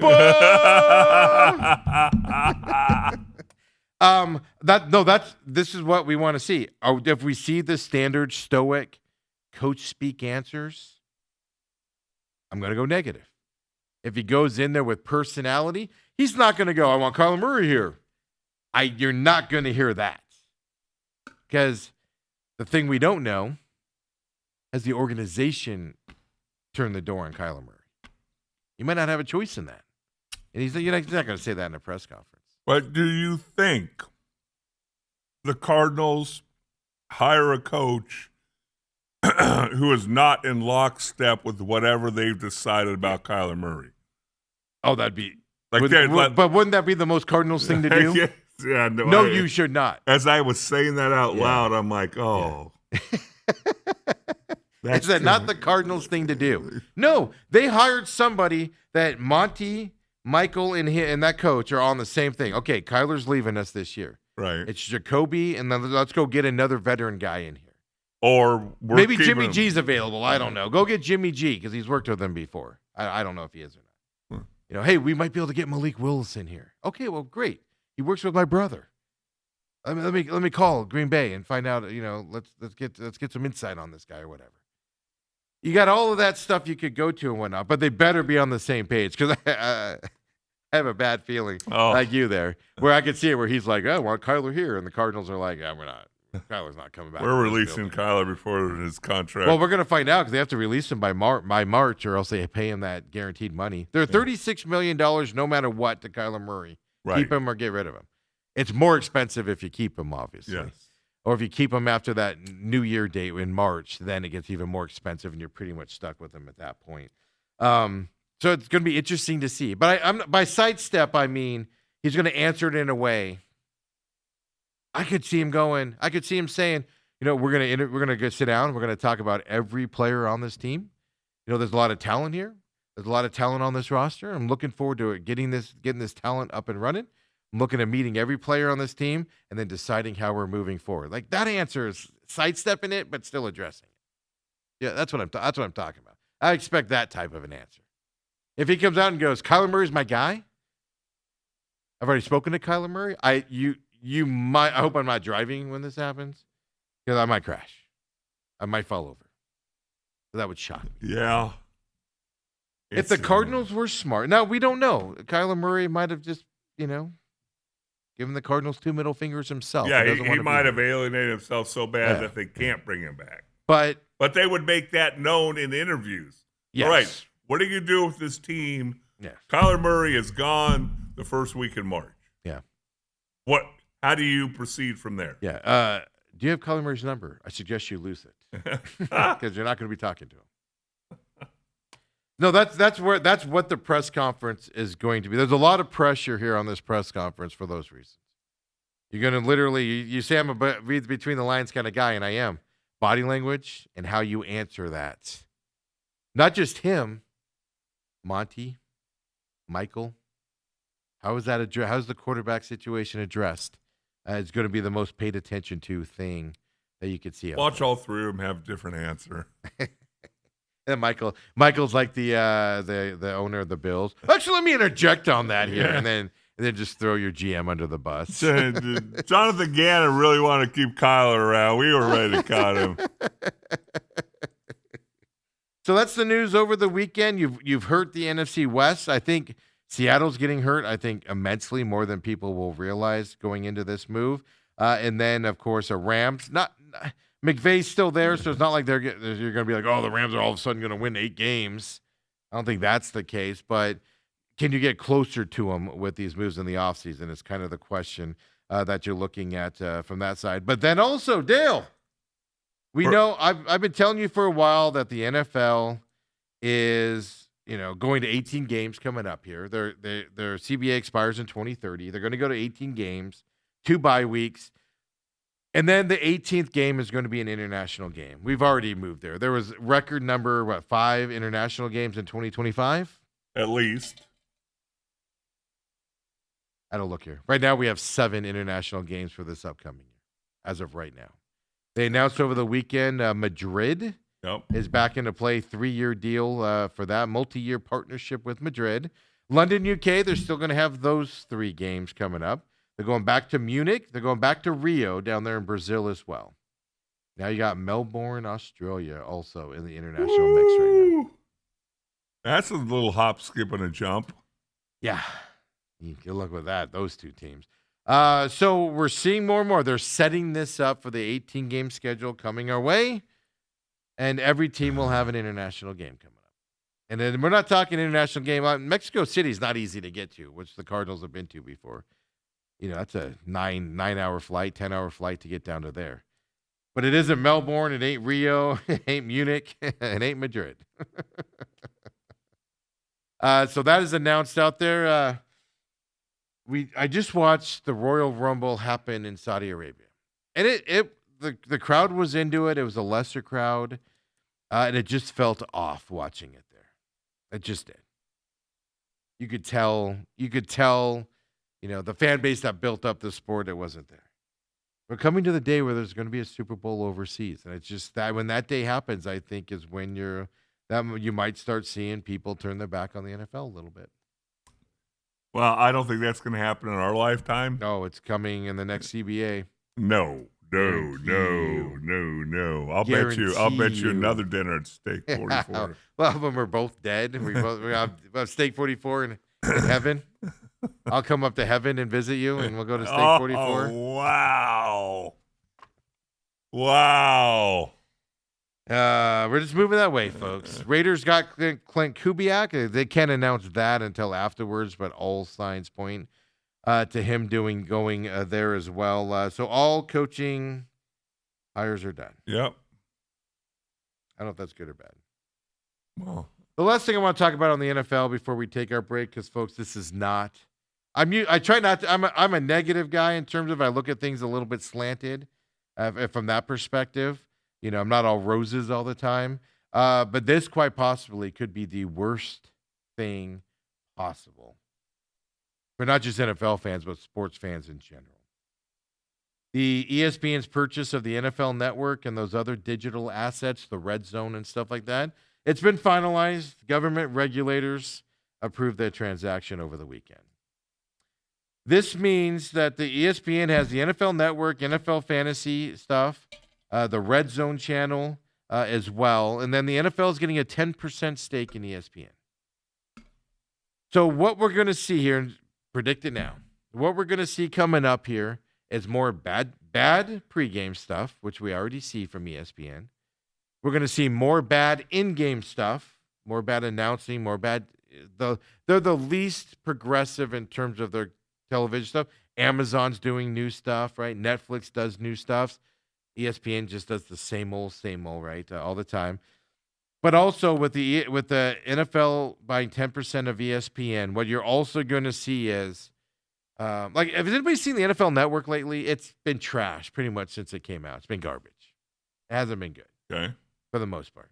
You're going to see more of that, and ESPN's going to go more that route. But what you're also going to see is shows like this one right here.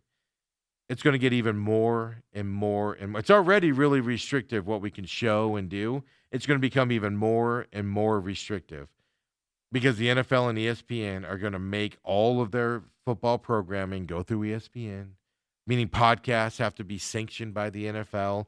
You're going to get more clear-cut, more clean podcasts, and they're going to force narratives out through ESPN instead of getting the truth out there. They're going to force the narratives through ESPN coming up here. This is not good for sports in general or ESPN coming up with this purchase going through. So I'm just get ready for it, folks, because it's coming. It's going to be washed. Washed was the word I was looking for. I don't like that. Yeah. So, they're literally you're going to see all these new NFL shows and podcasts pop up, and they're all going to be the approved. And they're going to come out. It's going to be the Schefters. All right. It's going to be the Pat McAfees are going to go away. The people like us, Dale, that have different opinions than those guys. And we dig through the weeds to get our information and stuff like that. If you don't already know, the NFL sends 90% of their breaking news stuff to national people. When was the last time you saw a local guy break a story? Yeah, it's always interesting when you hear Adam Schefter breaking a story on a Cardinal injury. Yes. On a team he doesn't even watch. Yeah. Or coaching hire. Every national guy had the coaching hire yesterday afternoon. Not one local guy came out with it. It's going to get worse. They're going to force feed these guys the information on their platform and stuff to that effect. So it's going to get more washed, more clean, more filtered to what the NFL wants, and a lot of the truth is going to disappear coming up here. So be prepared for this. It's coming out. It's happening. It's horrible. It's a horrible thing. But be ready for it. We'll continue to fight through the weeds here, though, and watch body language and talking to that effect. Hey, real quick, I know you're going to break. Yeah. Did you see this article on ESPN? Bettors raising stakes on what Super Bowl announcers say. Yes. There was. I didn't see the article, but I know the gist of the story. Yeah. On the AFC NFC Championship game, over $3.5 million were bet on announcers saying phrases. So I know Chris Collinsworth.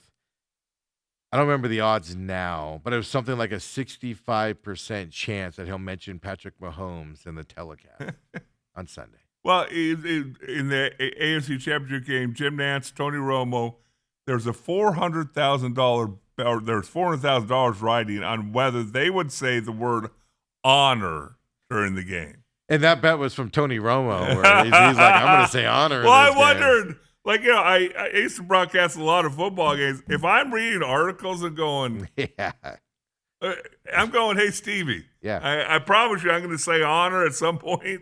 I know I'm not sending an email. No, you tell me. No, I'm saying I'll get in and gamble it. Yeah. Well, I couldn't even do it. I probably would have to have like somebody else do it. So we're two away from each other. Yeah, two removed. No, it's ridiculous. Yeah, no, literally, there's actually a way to bet Chris Collinsworth bringing up Mahomes on this project. Yes, it's and the odds are very good that he's gonna. I think I saw a 65% chance that he'll do it, and a lot of people are putting money on that. And there's no reason for him to mention Mahomes at all. No, there's some group that kind of does this now, and it said there's 34 potential terms for Tirico and Chris Collinsworth. Legion of Boom. Wow, that's definitely going to be said because it's Seattle. Does Tom Brady's name come up? I don't know why it would. Well, you got to hire the Raiders coach. I don't know. If it's a blowout, I could see them talking about coaching circles, but otherwise, it's got to be a blowout before that happens. Drake May Lover. knee injury. It's just Yes, both of those are being said. they said $5 to $8 million for people trading or betting on whether someone says Taylor Swift. Why would she even be brought up in this? I don't know. Like I said, the Patrick Mahomes cracks me up because, look, I get it. Because somebody does something, and and Chris Collins will always go, well, that reminds me of Patrick Mahomes and what he does out there. So there's a really good chance he's going to but there's no reason to reference Tom Brady or him. Like I said, a blowout, you can bring up the Raiders and Tom Brady hiring Clint Kubiak, obviously because Clint Kubiak's going to be on the sideline. So you could see that coming up. I guess But in the NFC Championship just game, this guy came up with 28 words that Brady or Kevin Burkhardt would say, including safety, MVP, lumen, flag football, Starbucks, turf, Lombardi. Well, Lumen they'd bring up because that's a stadium name. Space Needle. Well, 'cause you can see it in the background. This is the new thing. People, these prediction markets and stuff. I don't even begin to understand. No, them. They're like, you can predict the weather, and I'm like, my local weatherman can't predict the weather. It was supposed to rain all weekend 2 weekends ago, and we saw like 3 drops. What are we talking about here? But that's the way we're going with NFL stuff. Oh, betting. And I get it. People don't like betting. Like I said, like with Lou coming in here, I get it. A lot of people are like, I've had people tell me I don't listen to your Thursday second hour because of Lou. I don't like the betting side of it. I get it. But that's why Lou brings in, non-betting stuff, just so you can talk to people. Hey, so if you're talking to somebody, you want to look smart, and somebody's talking about UFC, you can sound knowledgeable. You don't have to know the betting side of it and stuff. We touch on it, of course, things to that. But so I get that side. But betting's gonna be pushed down our throats here with NFL bets and all, or ESPN bets and all that stuff. But it's just not a good thing coming up here. So we got Suns to talk about, Hurley still.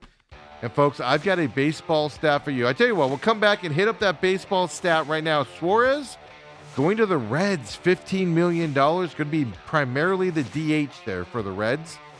Just signed as well. Then I got a Yankee stat you're not going to want to miss. If you're a Yankee hater, you're going to love it. If you're a Yankee lover, you're not going to want to hear it. So come on back, folks. We got it for you. Then we'll get into Bobby Hurley and the Suns. Come on back, main event, Monday.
We're back here. Main event.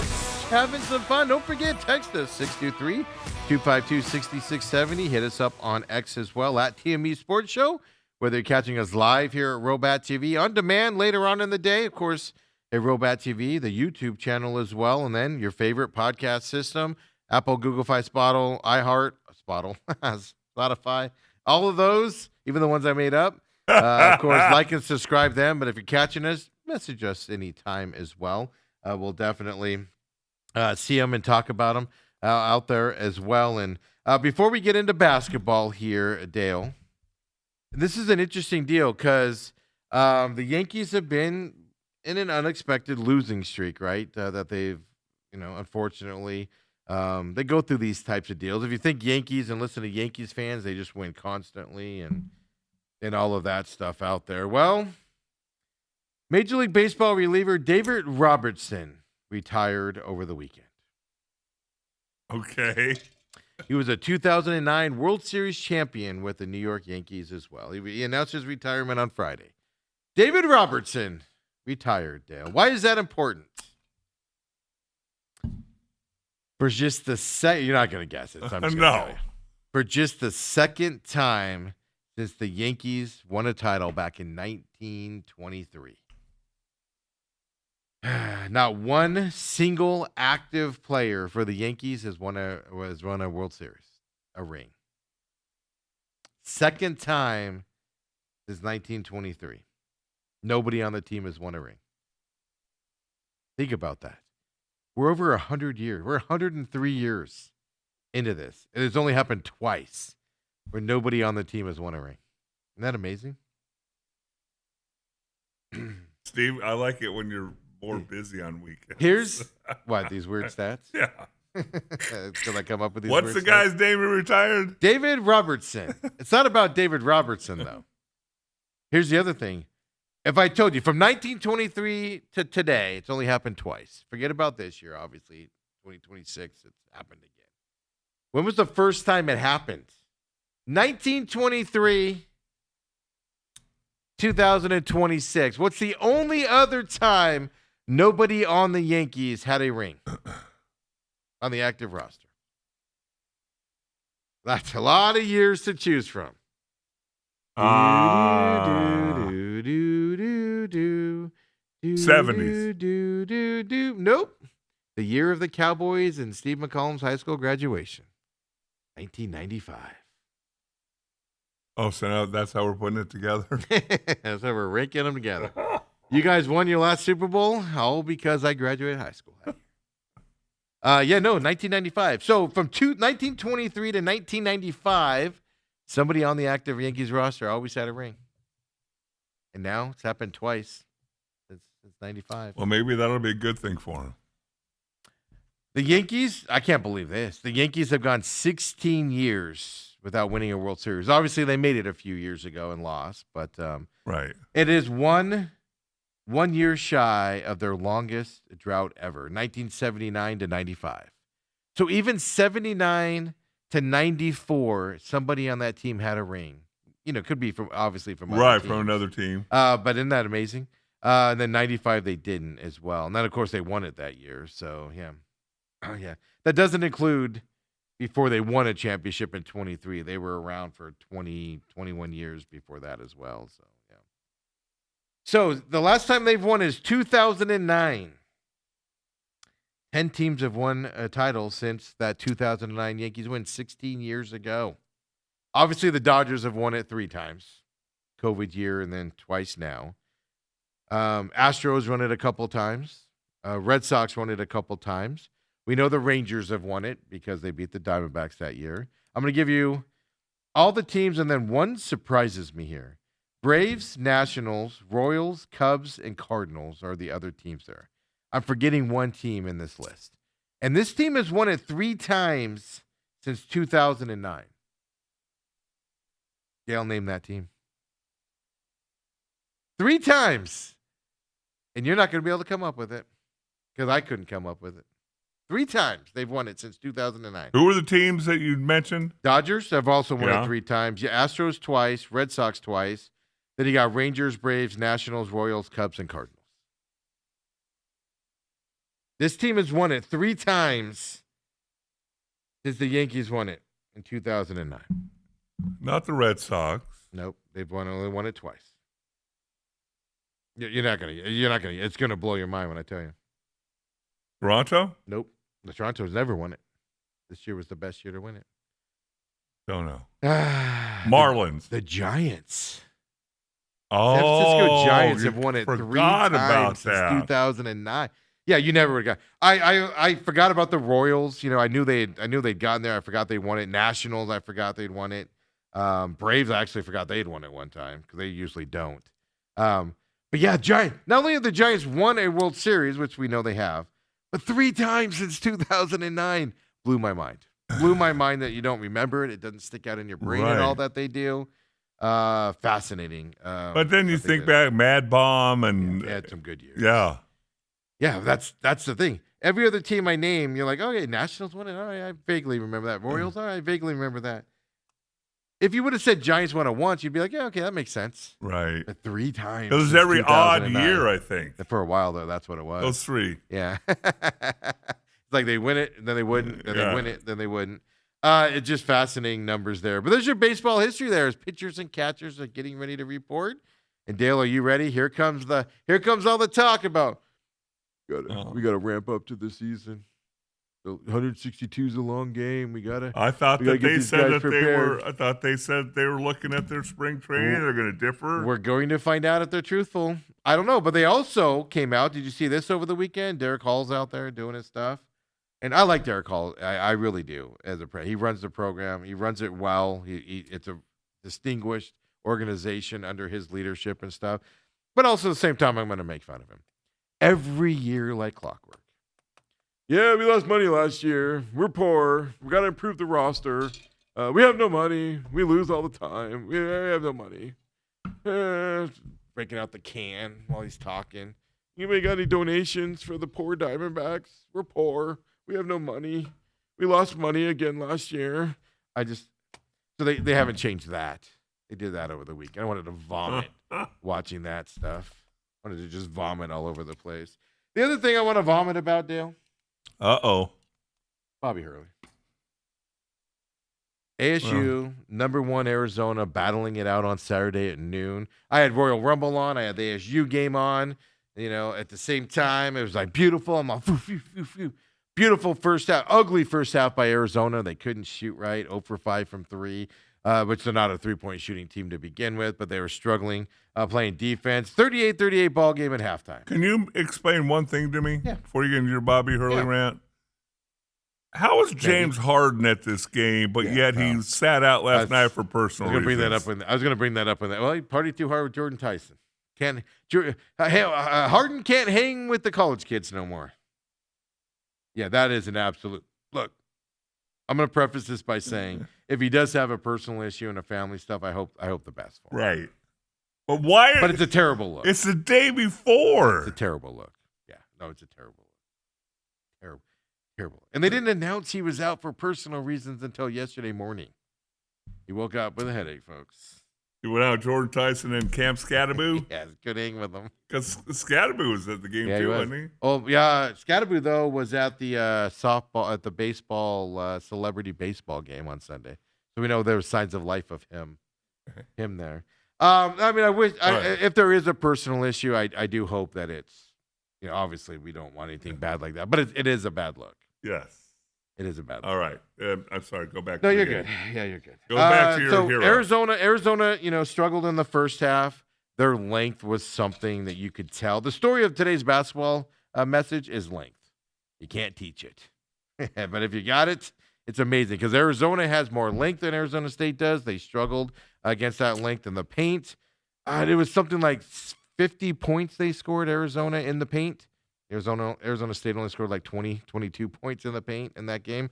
Length bothered them, and also with the Suns against Clippers. That's the other side of it to look at. So, Arizona, they have a tough schedule coming up. Very tough schedule coming up. They have a rough end of the season. I'm not going to be surprised if they don't lose 1, maybe 2 coming up. They're a heck of a team. It's not going to take it away from them. They're still going to get a number 1 seed. But if they make it through this stretch, it's going to be an amazing thing for them to do. I'm not taking anything away against Arizona. I'm just saying tough schedule coming up. But then Bobby Hurley, after the game, goes out there and talks. Look, he was mismatched. His team stayed in there as long as they could. They were mismatched. We played the clips last week, and Bruce Cooper is going to join us tomorrow. We'll talk more about this. But they last week, Bobby Hurley against West Virginia, this place is a morgue, and we should name this the Matchup Mortgage Center, and all that stuff. He didn't say that. He might as well have said that. We should have named this. By the way, I drove downtown this weekend. I guess it was on Friday when I left here. That is the ugliest sign I've ever seen outside the basketball arena for the matchup. Oh, really? It's like a lime green. I didn't like it. It stood out weird. But anyway, I digress. And so Bobby Hurley's like, oh, this place is sterile, and all this other stuff he talked about. Just sounded like he was quitting and all that stuff. Well, here's Bobby Hurley after the game on Saturday as well, talking about, hey, the fans in the stadium. What do you think of the fans watching you play here today, Bobby Hurley? Bobby Hurley on the fans in the stadium, folks. Our fans that did show up were vocal. Unfortunately, there were too many red shirts in the arena, so it was not a home game. It was like a crowd 50-50, 60-40 either way. It's hard to say, but it was loud in there both ways. When they got it going, it was loud. When we had our little spurt, it got loud. And so, I got no real strong opinion on it. I did see where a couple of ASU fans sold their floor tickets for like $1,500 a piece. Yeah. You can always sell them to Arizona fans. They want those tickets. It just doesn't. I saw that. I watched the whole press conference and I heard that, and I was like, is he blaming the fans? Because it's twice now he's complained about the fans in the building. Mm-hmm. It doesn't feel like he's like grabbing his straws and like, I'm getting fired. I'm going to start blaming the fans. You don't give the fans a reason to show up, Mr. Hurley. First of all. Yeah. Then he goes on here and he wants to talk about his team. Let's just hear Bobby Hurley talk about his team. How favorable light does he talk about him this time, Dale? Here he is. I don't. It's kind of too late to put things together, I would say, but like more or less, like we've been scrappy. We compete. We've beaten Texas, beaten Oklahoma, beaten Santa Clara, close games. Fortunate to win a couple of them. I think we've kind of done as good as we can do. Like we today played as good a basketball as this team was probably capable of. Now, we should be able to shoot free throws better. There's no excuse for that. There had to be 2 or 3 more rebounds that we should have gotten that we didn't get. And maybe if you do that, it closes the gap a little bit. But yeah, we came close to our ceiling today. Why is he even coach still? What? Well, so you tell me, you, Stephen, whatever your middle name is, McCullum. Andrew, I'll help you out with that. Andrew. Yes. Stephen Andrew McCullum. You've told me for however long we've been doing this show, you want honesty. You want truth. I want the truth. You want coaches to speak. It turns out I can't handle the truth. And now. No. There's a difference. When this truth is now spoken. Nope. That was as good as they could play. Okay, I first of all, it wasn't. They played better down in Tucson for the whole game as opposed to here. Here's why I have a problem with it, because I knew you were going to come to me at this. Here's why I have a problem with it, is he knows his job is ending. He's either been told or not even told, but there was a metric in his deal going into the season where they were like, this is what we need from you this year, or we're moving on. Right. So he knows the metric hasn't been hit. So it could be as simple as that, right? Why is he just talking like this now? He's talking about the fans now with these bad losses, right? And all that stuff. Why is he doing it now? That's what bothers me about it. He wasn't talking like this in his team earlier in the year. It just started now. Last week, Dale, he attacked his team and was like, oh, this team's garbage. Yeah, but they responded. Yeah, they did. They're not listening to me. Blah, blah, blah. And then now he's like, well, we need to shoot free throws better. We need to do this better. I agree. Jop needed to be more physical and They lost the physicality to Arizona. Isn't that on coaching? No. A lot of that's on coaching. No. A lot of that's on coaching. No. Sometimes you're just outmatched, dude. I don't disagree. It's just, then why go in there and bash your team like that? It does bother me now. We'll get Bruce Cooper's opinion on that tomorrow as well. But here's the other thing I wanted to point out. Keep this food for thought, folks. And you're not hearing this anywhere else that I know of. I've looked everywhere, haven't seen it anywhere else. Bobby Hurley is saying, like, this place is a morgue. We should have renamed it the Matchup Center. I know he didn't say that, but I like to add that in there. But anyway, he goes, oh, there's more U of A fans in there than us. Yeah, because you don't give us a reason to show up, sir. And then last week, he was like, oh, we just don't have, this place is stale after COVID, blah, blah, blah, blah. Keep saying that. I want to point out this year, I haven't gone back and looked. I'm going to for Coop tomorrow. They're 11-11 on the season so far, 500 on the season. 2-7 in Big 12 play. 2-7, folks. Yeah. And they haven't played. Not like they played all of the best teams.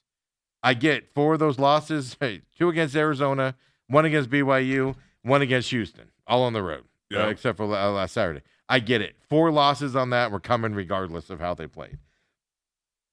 1-5 on the road, though, this year, Dale. Doesn't include neutral games. 1-5 on the road. 6-5 at home. And he's got the audacity to complain about his road fan base not being there for him and everything. 6-5 at home. 1-5 on the road. It has nothing to do with the crowd. He's grasping at straws and trying to change the narrative of his coaching tenure here at Arizona State as it's about to end, is my opinion that he's dealing with as well. We'll get Coop's opinion tomorrow. Dale, any comment on that? I have no doubt that this is his last season. I've never been a huge Hurley fan. I've always thought that it was overblown that, he was the best point guard in college basketball in 1990. He did so good at Buffalo. He's going to be able to recruit people or kids to ASU. No, come on. But, no, I think it's time for a fresh voice, new vision, and all that. And guess what? Starting now. And guess what? You could probably bring back John Wooden to Tempe. And that relic of a arena. Give Coach Irv a shot, man. A couple games remaining. Give Coach Irv a shot. And he wouldn't be able to win here in Tempe. Sleeping giant, my rear end. I'm looking here. 8, 9, 10 games left. March 7th, their final game before they go into that. So about a month left. They got the tournament. Well, then they got that. Big But I'm talking 12, about regular season. And then they have the Dayton. Oh, they're going to go watch? They're going to go watch the tournament They got a condo. My point is there. you have a month left. If it's ending, just end it. He looks miserable. To me, he looks like he doesn't want to be there. Watch the whole press conference. Looks like he doesn't want to be there. Just end it. Is it going to get better? Probably not. What are you advocating for? Like Coach Irv. Bring Coach like Irv a up. horse? You just Promote Coach Irv. You just want to put him out of his misery? Yeah, put us all take out him of down? I want all of us out of our misery. Put him down? Yeah, if we were horses with broken legs, they would be just giving us the shot right now. That's all I'm saying, Dale. Help us out here. Hey, Suns beat Pistons and Cavs at the end of last week. Mm-hmm. Back-to-back games on top of it. And then struggled with the Clippers last night. Now, I don't know what Jalen Green did in the offseason, but whatever it is, he needs to go figure it out and do a pendant. Because if you missed it, he fell on his butt. Tailbone issues is what they said. Then it turns out being a hip contusion. I don't even know what that means because it looked like his butt hurt. I guess butt hurt doesn't look good on the injury report as much as hip contusion. But we are expecting him back. But look, the Suns struggled with the Clippers' length last night, and they're going to struggle with that. And Kawhi Leonard's unstoppable when he's playing that well. And he's playing that well right now as well, even without James Harden and his personal issue. Good news is we're going to get Green back. It wasn't his thigh. That's positive. So we're getting Green back this week, and we're going to get Booker back this week as well. And the team just beat Detroit and Cavs. And Detroit went to the Warriors right afterwards and just dominated the Warriors. So say what you want on a bad game. I just think the Suns are a bad matchup for the Cavs and the Detroit. They played them well both times they played them. For the Clippers? No. I'm talking about for the Pistons and the Cavs. And these problem is you won't see them again until the finals. The Clippers, when Kawhi's playing this well, they're going to struggle because of the size of the. Yeah, I mean, you have Zubac and Brook Lopez. I mean, they just enveloped the Suns. Like on my screen, it was like, is there a Suns player out there? And I'm like, oh, they're guarding him. You just can't tell. I mean, even Mark Williams looked like he was a 6'7" swing guy. So size on the Clippers are playing the best basketball in the NBA right now, no doubt about it. Throw up the NBA standings for us, Kobe, as well, as we're talking about it. They're still in that 7th spot, the Suns are. Dale, we didn't cash in on that 30.5 over that we have for the Suns yet. We got to wait one more game here before we'll be able to cash in on that. So you look at last night's game, and obviously they got enveloped by the size of the Clippers. Yeah. And and I think they hit a wall after those 2 games, Detroit and Cavs. I just think last night was one of those games, just an inevitable letdown, and they just happened to hit the hottest team in the NBA. And you didn't have 2 of your top 3 players. Yeah. But it's going to be hard to win any basketball game when you shoot 33% from 2 and 40% from 3. Yeah. Well, that was the thing. They were shooting better from 3 most of the game last night than they were from 2. Yes. And a lot of that had to do with this. They were Did you notice they were missing layups and around the basket shot? Oh, yeah, little because 8, 10 they footers. were trying to. They had to adjust their shots Yeah. because of the size of the Clippers in there and stuff. So what we learned last night is size is going to be an issue for the Suns as they move. But the forward. thing is, if you have Booker and you have Jalen Green, I think sometimes you can minimize that. that speed will force them out of it. Yeah, you'll pull them outside a little bit more. Yeah.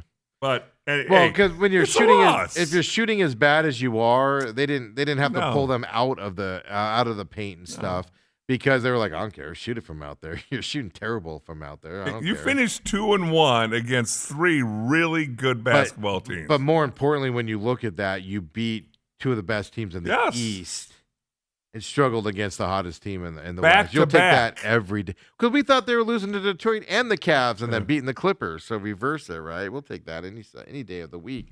But you see, they're still in the 7th spot there. They're just 1 percentage point behind the Lakers right now because the Lakers are 29-19 here on this. They lost yesterday morning. So otherwise they'd be in the 6th spot. But look, this is going to be a battle here. The 5 and 6, as long as they can stay healthy, meaning Book, and then anything Green gives you is just going to be a bonus as well. You're going to be fighting for that 5th and 6th seed here coming up toward the end of the season, which is exciting. It's February 2nd. Everybody expected the Suns to be down there with the best owner in sports there with the Utah Jazz. And they're not. They're not even close to that level right now. Well, there are some things you just don't ever forget. The best owner in sports, according to Gary Bettman, folks. Best hockey stadium in the league. Yeah, for best 16,000 seat stadium that only 11,000 can see the whole court, the whole ice, in the whole NHL.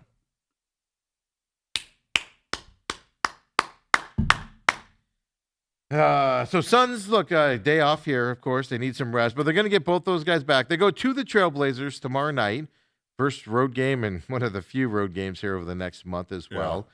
Then they got the Warriors coming up. I saw a trade deal yesterday that somebody said they heard was rumor. You know, there's so much misinformation. Yeah. But I saw that Giannis going to the Warriors and Draymond going to the Nets or something like that. And I'm like, I don't know if that's going to happen. But they got the Warriors coming up on February 5th. Trade deadline's this Thursday, by the way, folks. And if you're the Suns, I think you don't do diddly squat. You're going to make a move because they want to go even farther below the luxury tax. So Nick Richards is going to get shipped out, but you're not, and you'll add somebody, but you're not adding somebody that's going to be a contributor or anything. Get a to that. second-round pick and move on. Hey, by the way, Stevie, you better get a nap in tomorrow because you see what time that tip time is for the Suns Trailblazers? 9 p.m. 9 p.m. 8 p.m. their time. Good news is, wait, tomorrow's Tuesday, so never mind. I was going to say, good news is I can be watching The Clash because that starts at like 4 p.m. But that's Wednesday. Never mind. For NASCAR. Now, what's the Clash? That's that NASCAR thing that they pushed off from the weekend. Oh. It's like a preseason race. That's what I always call I it. think just a all the snow will preseason. be gone by Wednesday. No, but I saw they had big old tractors there pushing snow out. They say it could have been ran today because the track's ready to go. But obviously emergency services and dealing with the stuff around the towns with all that snow that they got. I was reading like they're ready for light dustings in North Carolina. Yes. In Winston-Salem and Charlotte. Light dustings. When you get to feet, they don't know how to handle it. They can't handle it. And I just heard power's out everywhere. People are, dealing with that absolute cold there and stuff. So that's why you got to push it back. Is you could technically race and be ready to race, but obviously ambulances and fire departments, and they're dealing with city stuff, and they can't be there. So that's why you push it out. So I'm assuming it's going Wednesday. We'll see if it does. It's an exhibition deal, but that brings me up. Pit Stop going to be coming back. It was going to come back this Wednesday. I was going to do a show based off of the Clash. Since it hasn't happened yet, probably looking at next week or end of the week, depending when that goes, where the Pit Stop will be back for the 2026 season as well. McCollum on Business coming up at 11 o'clock today. Of course, tomorrow morning, 7 a.m., breakfast business show tomorrow. Dale? What's served for breakfast on the breakfast show? Nothing. I can't do Chick-fil-A because I'm not open early enough, so I have to go McDonald's. Really? Or I can just get up early and eat at my house, but that's a lot. Let's get up early, man. That's getting up already earlier than I want to. Dale, it's fun seeing you here on this Tuesday. Or Monday. Oh, Monday. What day is it? Whatever it is. Look, we're going to be here all week. I don't know when or how, but I'm going to be here all week. We'll see you then, everybody. Have a great one. See y'all later.